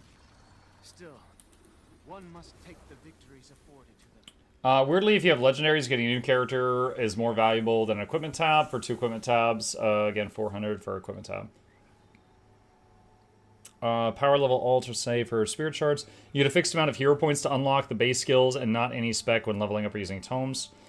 Used to do my weekly black lion keys, like level 10 and 40. Can't have too many spirit shards when doing legendaries. Yeah. Like, there are folks, for those interested in it, like, there are folks in Discords like Overflow that will basically buy your spirit shards. Like, they give you the mats to do material promotion. You use your spirit shards to promote the materials from T5 to T6. You give the materials back to the person, and then they pay you. So it's a service that you could do with other folks if you trust each other. But yeah, spirit shards can effectively be converted into money. Is there a good way to get spirit shards apart from the Tomes of Knowledge? I mean, you get a spirit shard every time you level up, right? So using XP boosters and doing anything that gives large amounts of XP, like metas and big events and stuff like that, are great ways of getting spirit shards. Let's see.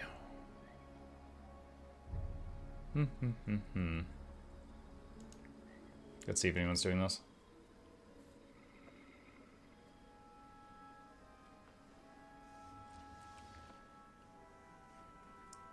Tomes of Knowledge also useful for getting a key farmer to level 10 every Monday. Yeah, there's a system in the game new players might not know about where if you do the level 10 quest on a character, you get a guaranteed Black Lion key. But that resets each week. So some people, every Monday, will make a new character, Tome of Knowledge it to level 10, do the level 10 quest, get a key, and delete the character. It's a process, but it's one that's there if you want it. And it uses like 8 Tomes of Knowledge each time, I think. I'm a bit too far north. Let's do the thing.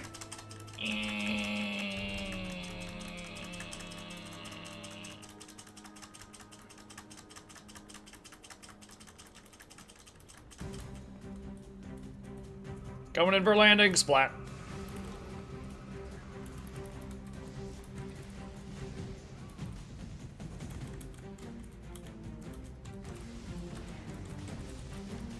What's the name of the add-on for the mounts wheel? Blish HUD Overlay has like 70 different add-ons in it. You can turn them on or off, and it's called Mounts and More. If you do !Blish in my chat, there is a webpage full of guides that'll come up, and the installation guide for both is there.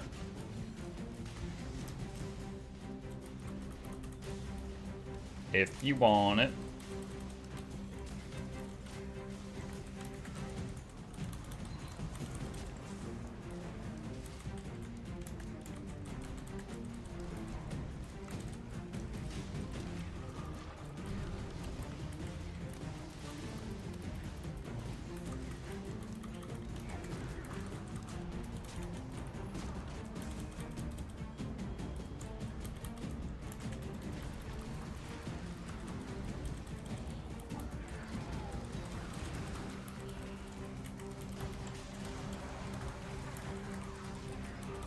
I have actually not fought this guy in quite some time.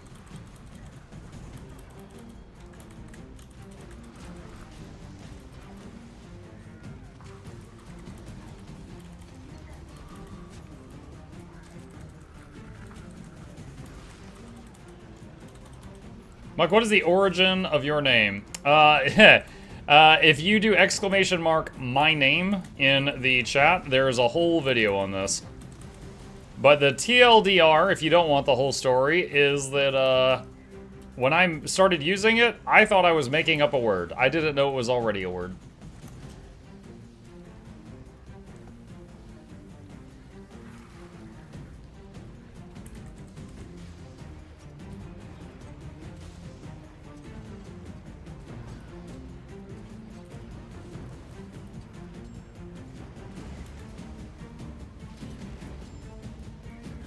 Skimmer becoming best flying mount was not on my bingo card.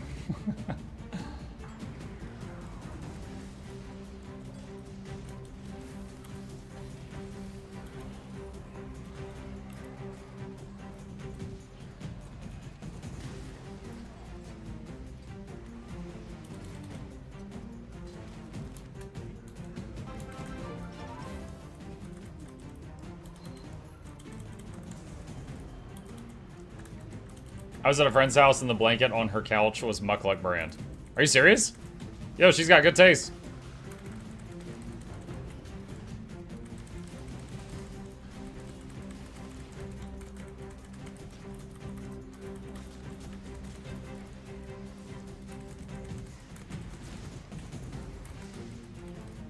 Yo, I got a Mukluk blankie right here. These things are cozy. They're minky blankets.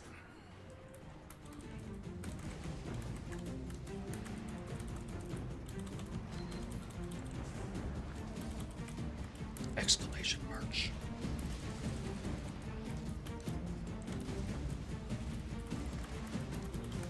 Yeah, dude, I always keep one of these nearby in case I get cold while streaming. They are comfy.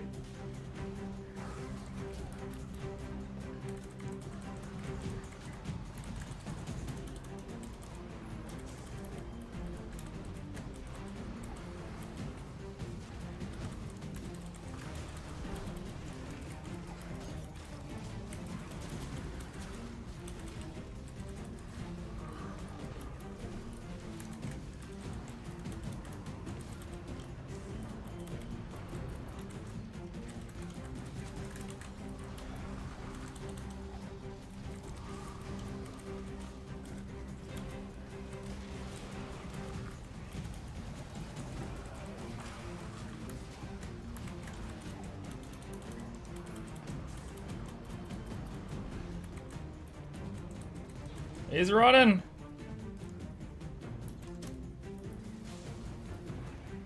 Yo, he just shot up that mountain.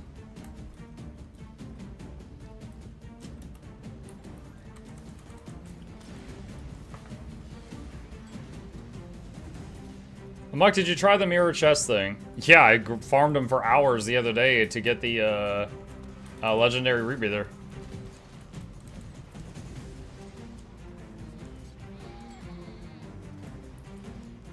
Yeah, I know all about the mirror chest thing.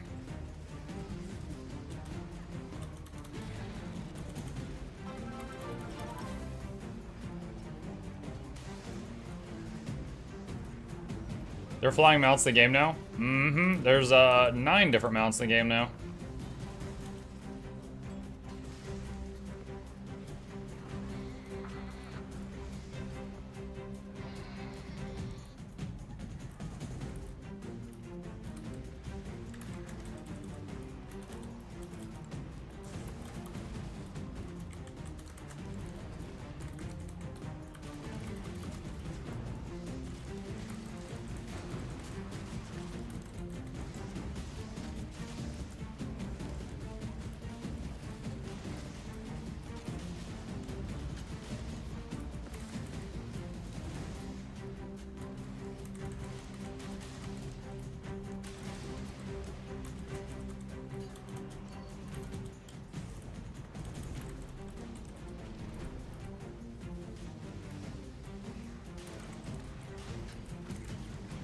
Oh, ow. Looked away for a sec. Half health.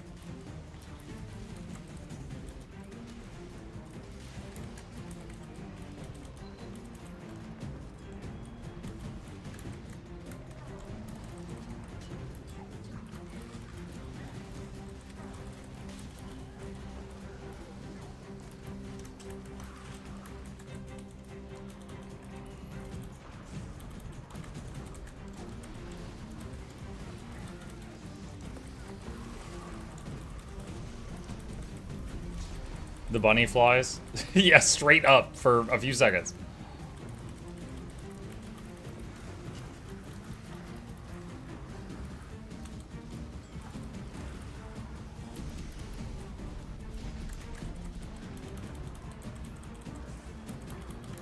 You know, as much as this guy's trying to run away from us and we're chasing it down and murdering it, kind of are we the bad guys meme? Is there a way to buy hero points with gold or crafting materials? Not PvP or World tokens. No. The only way to get hero points that I know of, besides just going out and getting them, is the World v World currencies. I don't know of another way. Look, is the mirror thingy access in the new maps, or are they per account or per character? In my experiments, they seem to be per account. Because when I did them on my Necro and I swapped to my Ranger, they were still done.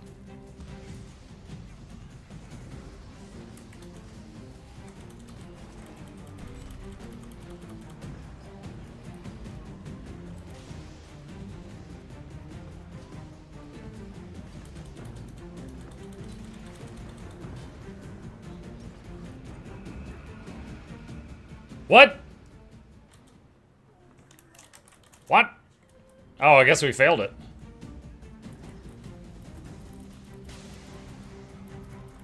This is my first time doing Leyline Anomaly in years, and we fail it. Wait. No, is he here? Oh no, he's still here.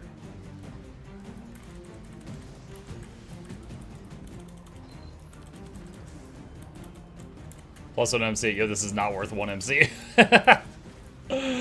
This is so much for 1 MC.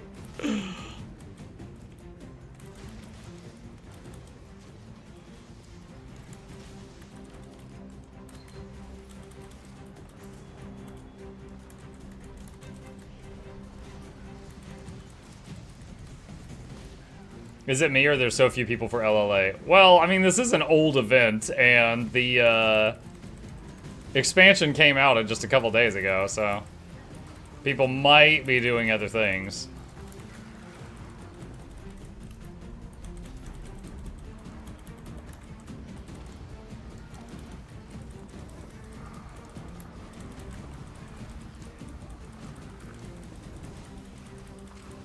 There we go. There's my Mystic Coin. Glacial Core. Ah, I thought we had failed the whole... Oh my god. I thought we had failed the whole thing when he popped all of us. Apparently not. If you do a daily restart, there's a lot more and it's done in 2 minutes. Yeah.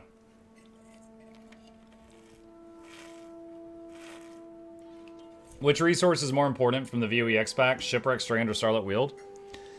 If you are doing the new legendaries, you need 500 of both, so it's even. Right down the middle.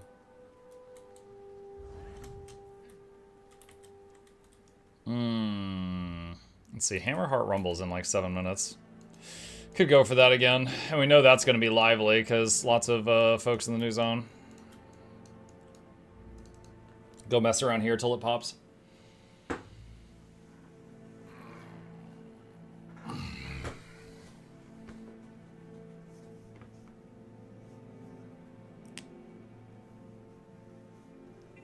Is Visions of Eternity out? Yep, last Tuesday.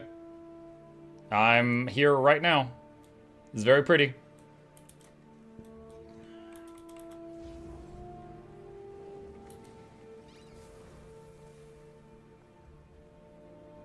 I wonder if people will stop staying on the sky scale the whole time during the meta. Yeah, so the problem with that is to make the legendaries, you need to get any 36 of the 50 achievements in this zone. One of the achievements is defeat the meta without ever getting hit by the lady, and one is defeat the meta without ever getting hit by the guy. Easiest way to do that? Sit on your sky scale the entire time and shoot one fireball down at them before they die. I did it once, and I got my achievements. And ever since then, I've been putting in maximum effort. But yeah, the design encourages you to be an absolute scumbag. Very, very dense. They didn't think that one through.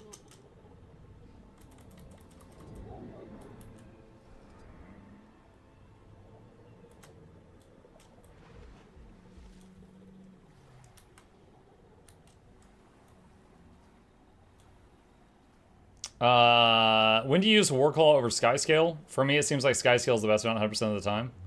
I mean, I think if you're just going forward, the Warclaw is faster than the Skyscale, but now I think the Skimmer is faster than that. So I think it just depends on the terrain.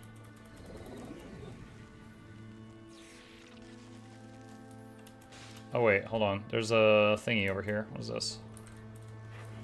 Loki the cat. Loki switches her tail knowingly. Loki, found you. Okay, so I think I need to find the cook next. Loki noses an excerpt from chapter 5 before slinking away. Oh wait, this is the pirate book. Lounging by the cook fires of that pub as he does, his ability to prepare impeccable nourishment is assured. The pub? I wonder if that's the Grog Slingers down in Twisting Hollows.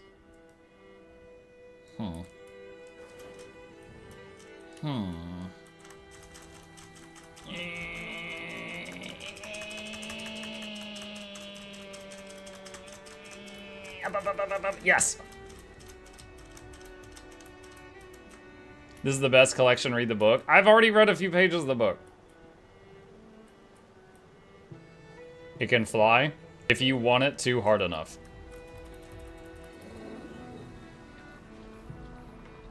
Also, I think the book is on my ranger. I don't think I have it. Will Ritu nerf soon? That's a sentence. I don't know.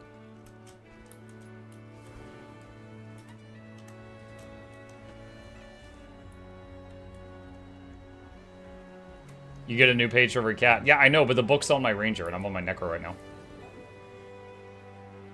Alright, I think this starts in 3 minutes. I'm gonna make a squad. I'm doing it. I'm doing it. I'm squatting. Oh! Oh, what map is this? Nope. Hold on. /IP. 182. The cooler meta. .182. Oh, there's so many people doing it. I love it. EU or NA? I'm on EU right now. This is a healthcare squad. So these bosses are going to be extra sturdy. You know what? I'm going to go support Rit. Because I like saving you schmucks.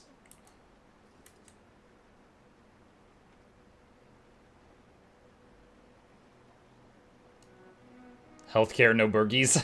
No burgies. Yeah, get out, Belgium. Jeez.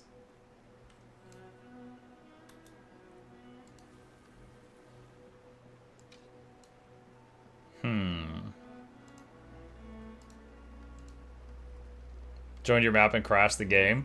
Get out, Bergie.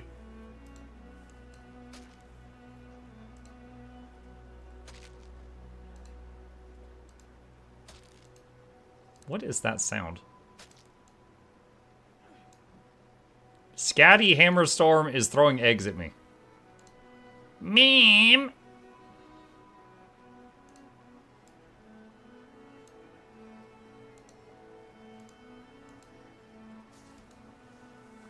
Get egged, idiot.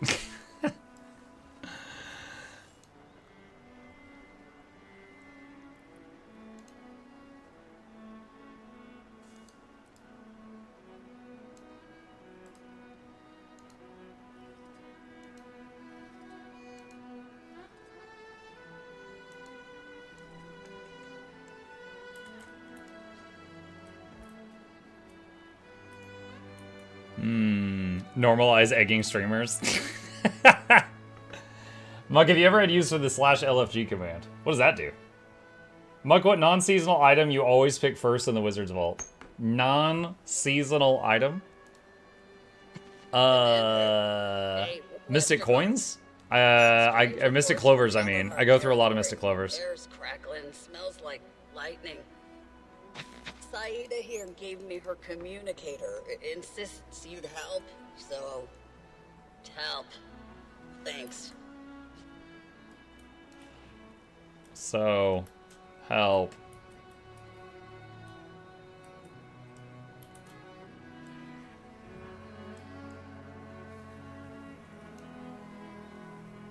Hey, Mugga Chat, is there a way to make the game remember which color of commander icon I selected last?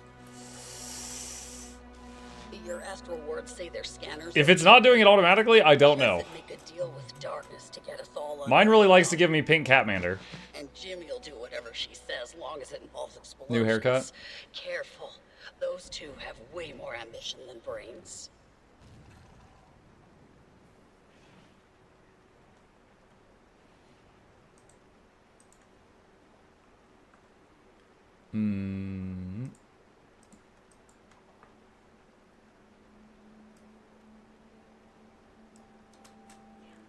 Alright, they spawn in 1 minute. 1 minute!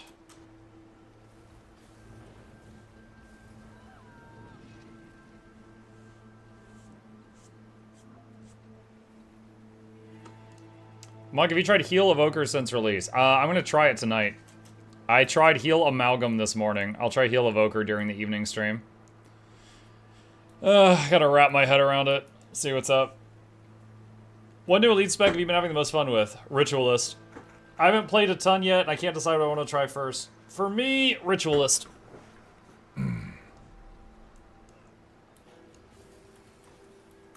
Did you see Isgarin's crap post yesterday? No. I saw the Slay Finder meme, if that's the one you mean. Rit is busted. Yeah, I'm playing Heal Rit right now. But yeah, DPS Rit is doing some silly numbers. Probably gonna nerf that.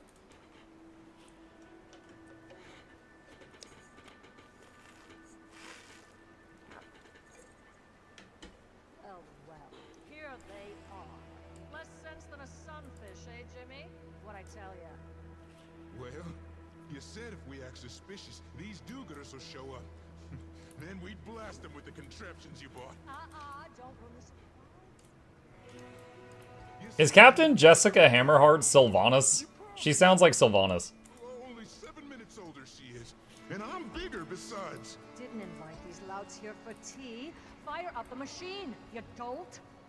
This the part where we blow them up? I gotta do all the thinking around here. Yes, Dimwit, go.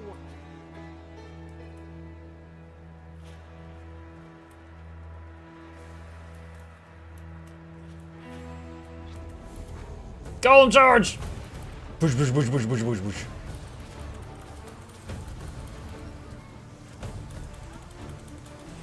Pirate music, go!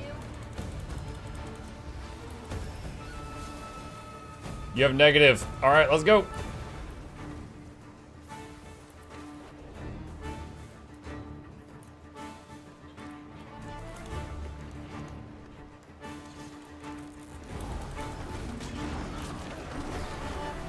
Oh, dang.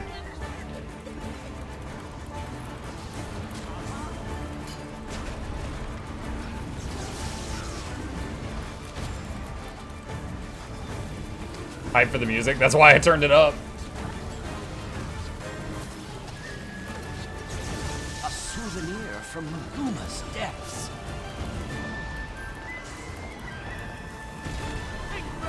On guard!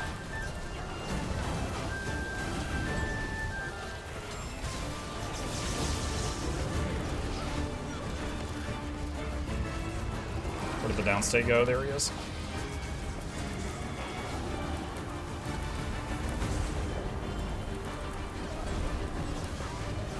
Heads up!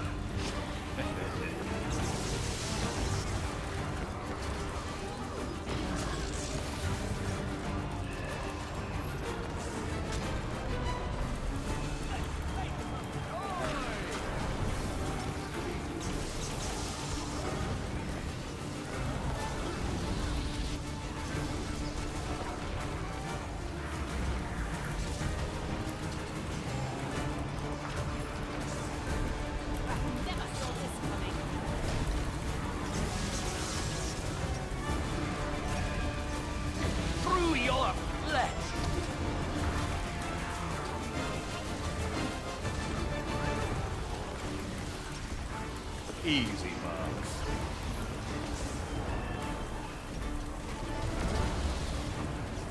Take this! Scanner's barking! Stay away!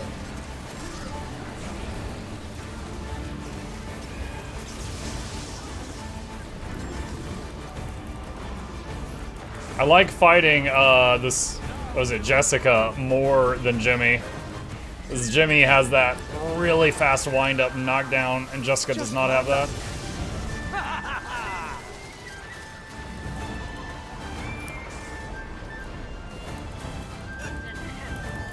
Force their queen of cats gone. There's less wind to it. Idiot. Oh, what did you do? I feel tingling. Go to the positive side.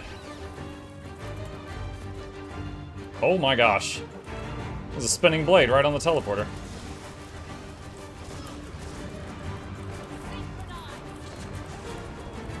Now we'll show you. For me, Jessica's worse because of the pools of red colony damage that can obliterate you. Yeah, but you could just move your feet. Like, they don't kill you instantly. Not like Jimmy's thing that instantly knocks you across the room almost.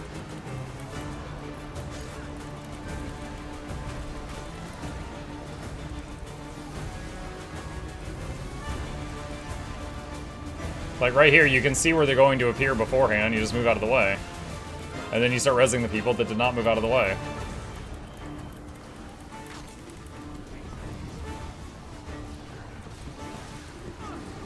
Spin to win! Mike, you think the next raid of Fractal is going to be underwater? Let's make some noise. I doubt it. I wouldn't mind seeing it. I do love underwater content in this game. I doubt it, though. That'll do nicely. Through your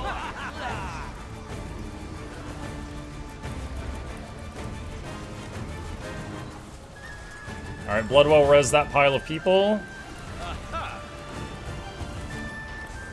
Alright, she's dropping a circle right under her. I fear for the DPS. There they go. They're like, oh, red circles? Mmm. Delicious.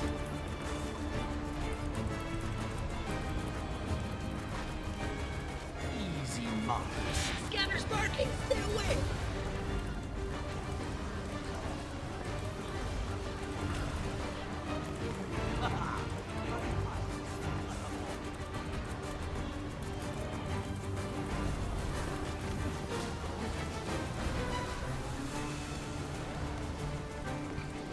Scanner's barking! Stay away!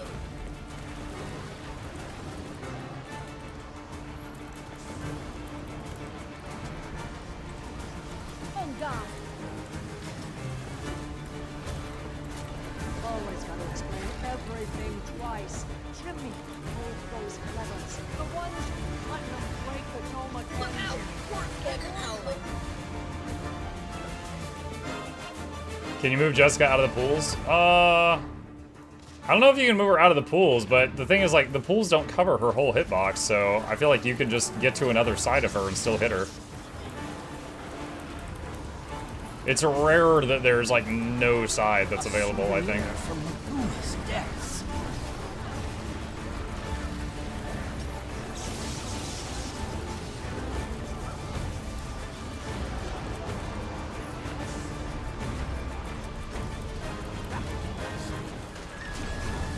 On guard! Deploying projectile.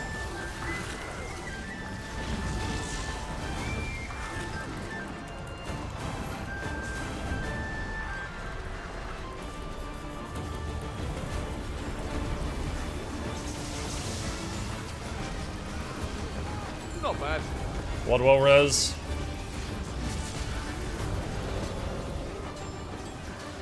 Okay, we got everyone. Too much green? Yeah. I actually... Hang on, let me do this. Alright, that'll reduce how many spirits we're seeing. I actually gave that feedback that, I said on map metas, it's really hard to see what's going on right now because, Ritualist. And I said, I'm part of the problem. I'm playing Rit too. but there's just so much green, especially like this one here that does like, it leaves a pool of green for a few seconds. And I suggested to them, I was like, could you implement a cap, like you can only see 0 to 3 spirits on screen at a time? And then afterward, I added, would also love that cap for Mechanist. Like, I don't need to see anybody else's mechs, just mine is fine. Unless it's like PvP. 50-man Rid squads. Oops, all green.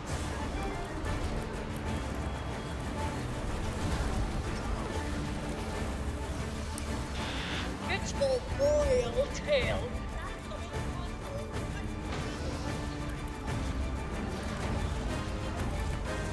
On my way, your Captain Majesty.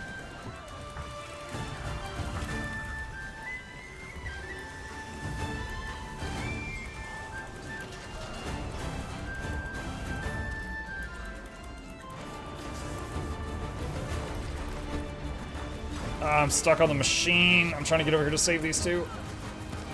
Alright, I got him.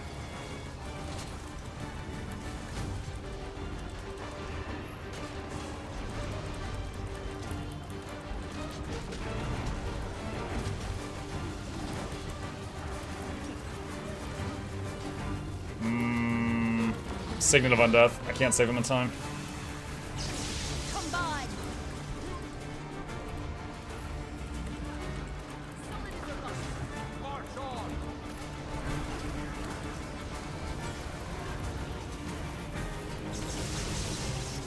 Bloodwell.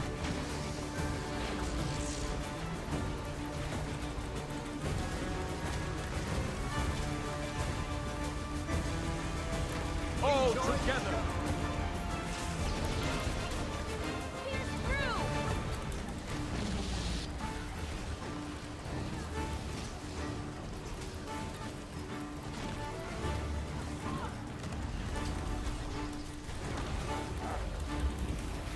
Bloodwell again.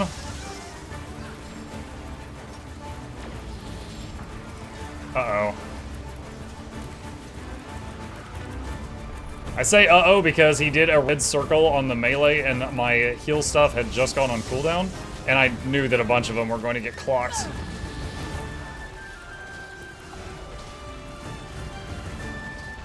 How are we doing on time? Oh, we still got 3 minutes. That's plenty.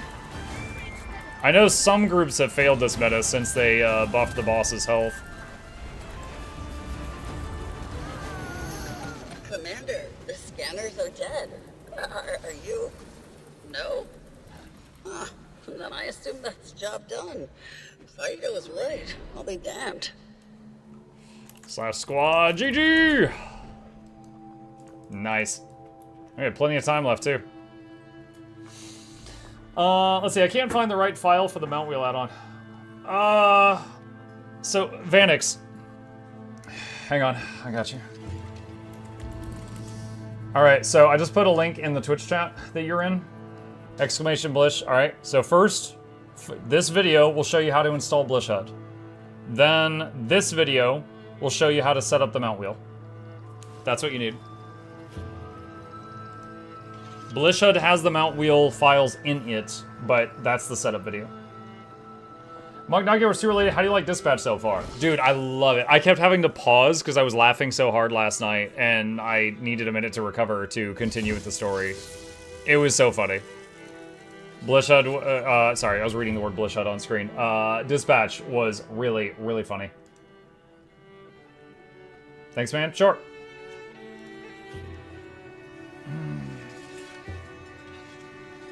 Let's see, got a pro tip for anyone going for the achievement. You can stand on the device in the middle of the boss's arena and hit them with range weapon most of the time. Oh, on top of this thing? When it summons the big bubble, can you stay up here or does it kick you off?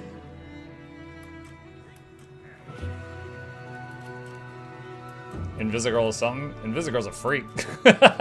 She's also a bunch of red flags.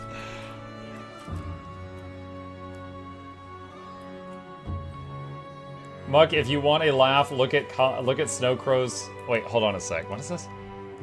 Muck, if you want to laugh, look at Snowcrow's Condi Amalgam DPS build. Oh no, not again. I can already guess. I'm guessing it's going to be like a 10-mile-long loop or something. Control F. Amalgam. Let's see. Condi Amalgam DPS build. Difficulty 5 stars. Alright, hang on. Alright, opener. Big Old Bomb, Magnetic Bomb, Firebomb, Galvanic Bomb, Evolve, Flux State, Lightning Rod, Conduit Surge, Shrapnel Grenade, Poison Grenade, Stoke the Flames, Flame Blast, Offensive Protocol, Obliterate, Devastate, Electric Artillery, Conduit Surge, Shrapnel Grenade, Firebomb, Napalm, Flame Blast, Air Blast. That's the opener. Rotation. Pick a god and pray. Dude, they didn't even try. They didn't even try. Pick a god and pray. Oh my god. Yo, how many... Where's the kits? Yeah, bomb kit, flamethrower kit, grenade kit. So, counting your weapon, you've got 4 weapons. You just keep weapon swapping and keep mashing all the buttons. Oh, let's see. And how do you... Full screen is unavailable. Why is it unavailable? Just freaking... Hang on a second. I gotta open a new tab. Okay. 50... Let's see. The best I got on Condi Amalgam... 51k. Alright, let's see it. Come on. Come on. Unleash. Start ulting.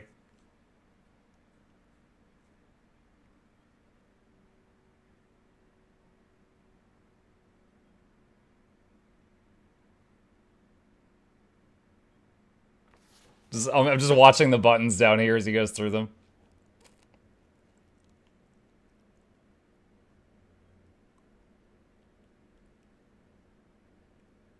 Well, he's not hitting every button. He's definitely prioritizing some. But yeah, it's a whole lot of whack-a-mole. I love Selly. That's why I love Selly Pyro Evoker. Just mash everything. Pick a god and pray. Fantastic. APM the build. Grenade and bomb kit look the same. I mean, if you play Inji, you can tell the difference between them for sure. Giggity giggity, giggity goo. Stick around. You say dispatch? No, the next dispatch episode comes out tomorrow.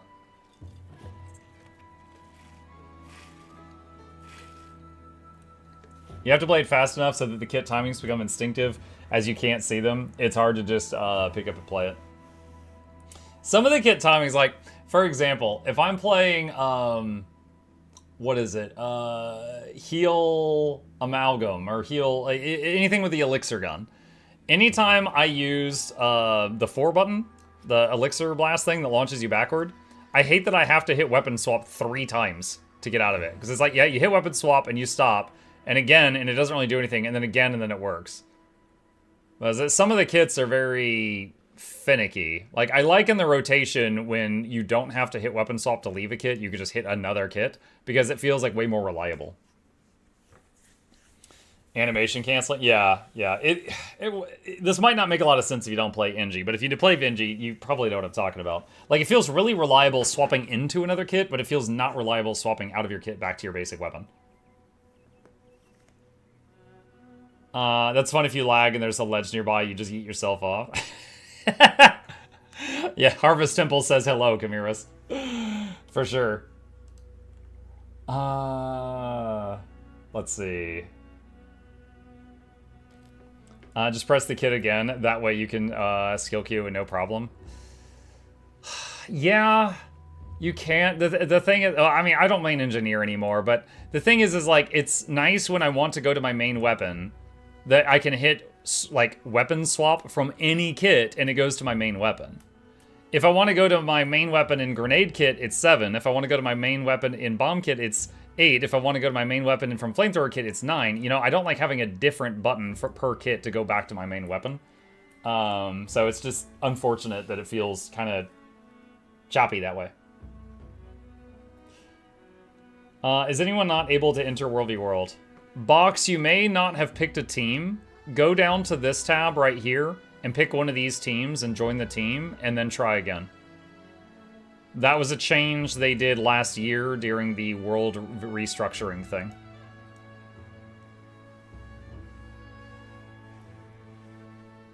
Unless it's flamethrower, then just spam 1. Yeah. Yeah, for me, I have to redo that join a team thing, like, anytime I swap between NA and EU. Because, it resets me each time. Okay, I'm almost out of time, friends. I'm just catching up on the questions right now to see if there's anything more. People get so bitter because a couple of people each meta stay out of it to get achievements. Well, Ogre, I would say there's 2 reasons that they get bitter that I understand. One is if the person's on a sky scale and they're flying low enough that their freaking wings are just beating in your camera's face the whole time and you can't see. Those guys are really annoying. And then if you fail the meta by a couple seconds and there's someone flying above you mooching, that's really frustrating. And I got no ground to stand on here because I wanted those 2 achievements to get the legendary, and I mooched the first time I went there, but I've been going try hard every time since. But yeah, if you're mooching and then it fails, like, yeah, everyone's upset because it's like, okay, well, you being here scaled the fight up and gave the boss more health, and then you did nothing, and yeah, it's... I mean, they have a right to be upset. Do you have a link to your build? Yeah, if you do !build in the chat and click on the link for my necro, build 1 is quick DPS writ, and build 2 is heal DPS writ. Or, I said heal DPS, lol, quick heal writ, I meant. Heal DPS! Is your notes crashing a lot after the recent patch? No, but things you could try are turning down shadows, because they added new shadow tech that makes high-def shadows if you have it turned above, like, medium. So you could turn shadows down to, like, low or off. Or lower lowest, I mean. Or you could try disabling arc DPS if you think it's an add-on issue. Heal DPS will be a thing, yeah. That's probably a bigger problem than the Sky Scale Leechers. Possibly. Yeah, I have failed it once since the buff, but like just a second ago, I went there and we beat it with 3 minutes remaining. So it just depends on the group and their damage, really. And their heals! Ooh, big heals! Galestorm is just ranged Weeb Warrior, and I just found new main and love it. Galestorm, the ranged Weeb Warrior. There's a lot of new words in that sentence. Heal DPS is a thing. Yeah, but I meant to say quick heal. People don't usually say LF heal DPS. Yo, this is a pretty epic login screen music. I've never listened to it for this long. Alright. Alright, I think that's everything, chat. I think that's everything. Yo, thank you guys so much for hanging out with me this morning. Hope you had fun. Few plugs on the way out, usual shilling. If you're new here, hit the follow button on Twitch, subscribe if you're on YouTube. Here's links to both my YouTube channels if you want to see all the videos I make. And a very special thank you to our dear patrons. They keep this channel alive with their support. I could not do this without them. And there's a link to that in the chat if you're interested in becoming a supporter. I'm going to take this chance to raid someone on the Twitch side of things. Just to, meet another one of the new streamers in the section. He certainly doesn't need a raid. However, there is another very, very large streamer that is new to Guild Wars 2 in the Guild Wars 2 section right now that I have not spoken with, named Shobek. I am going to raid him and basically just say hi. So if you guys be willing, do your raid emotes, just be nice, represent the Guild Wars 2 community. And gonna say hey, and I'll see you there. I will be back tonight for Guild Wars Tuesday evening stream on NA. I'll have the usual weekly giveaway, and I'll be trying Support Evoker. Where we at? Is that on YouTube? I'll see it.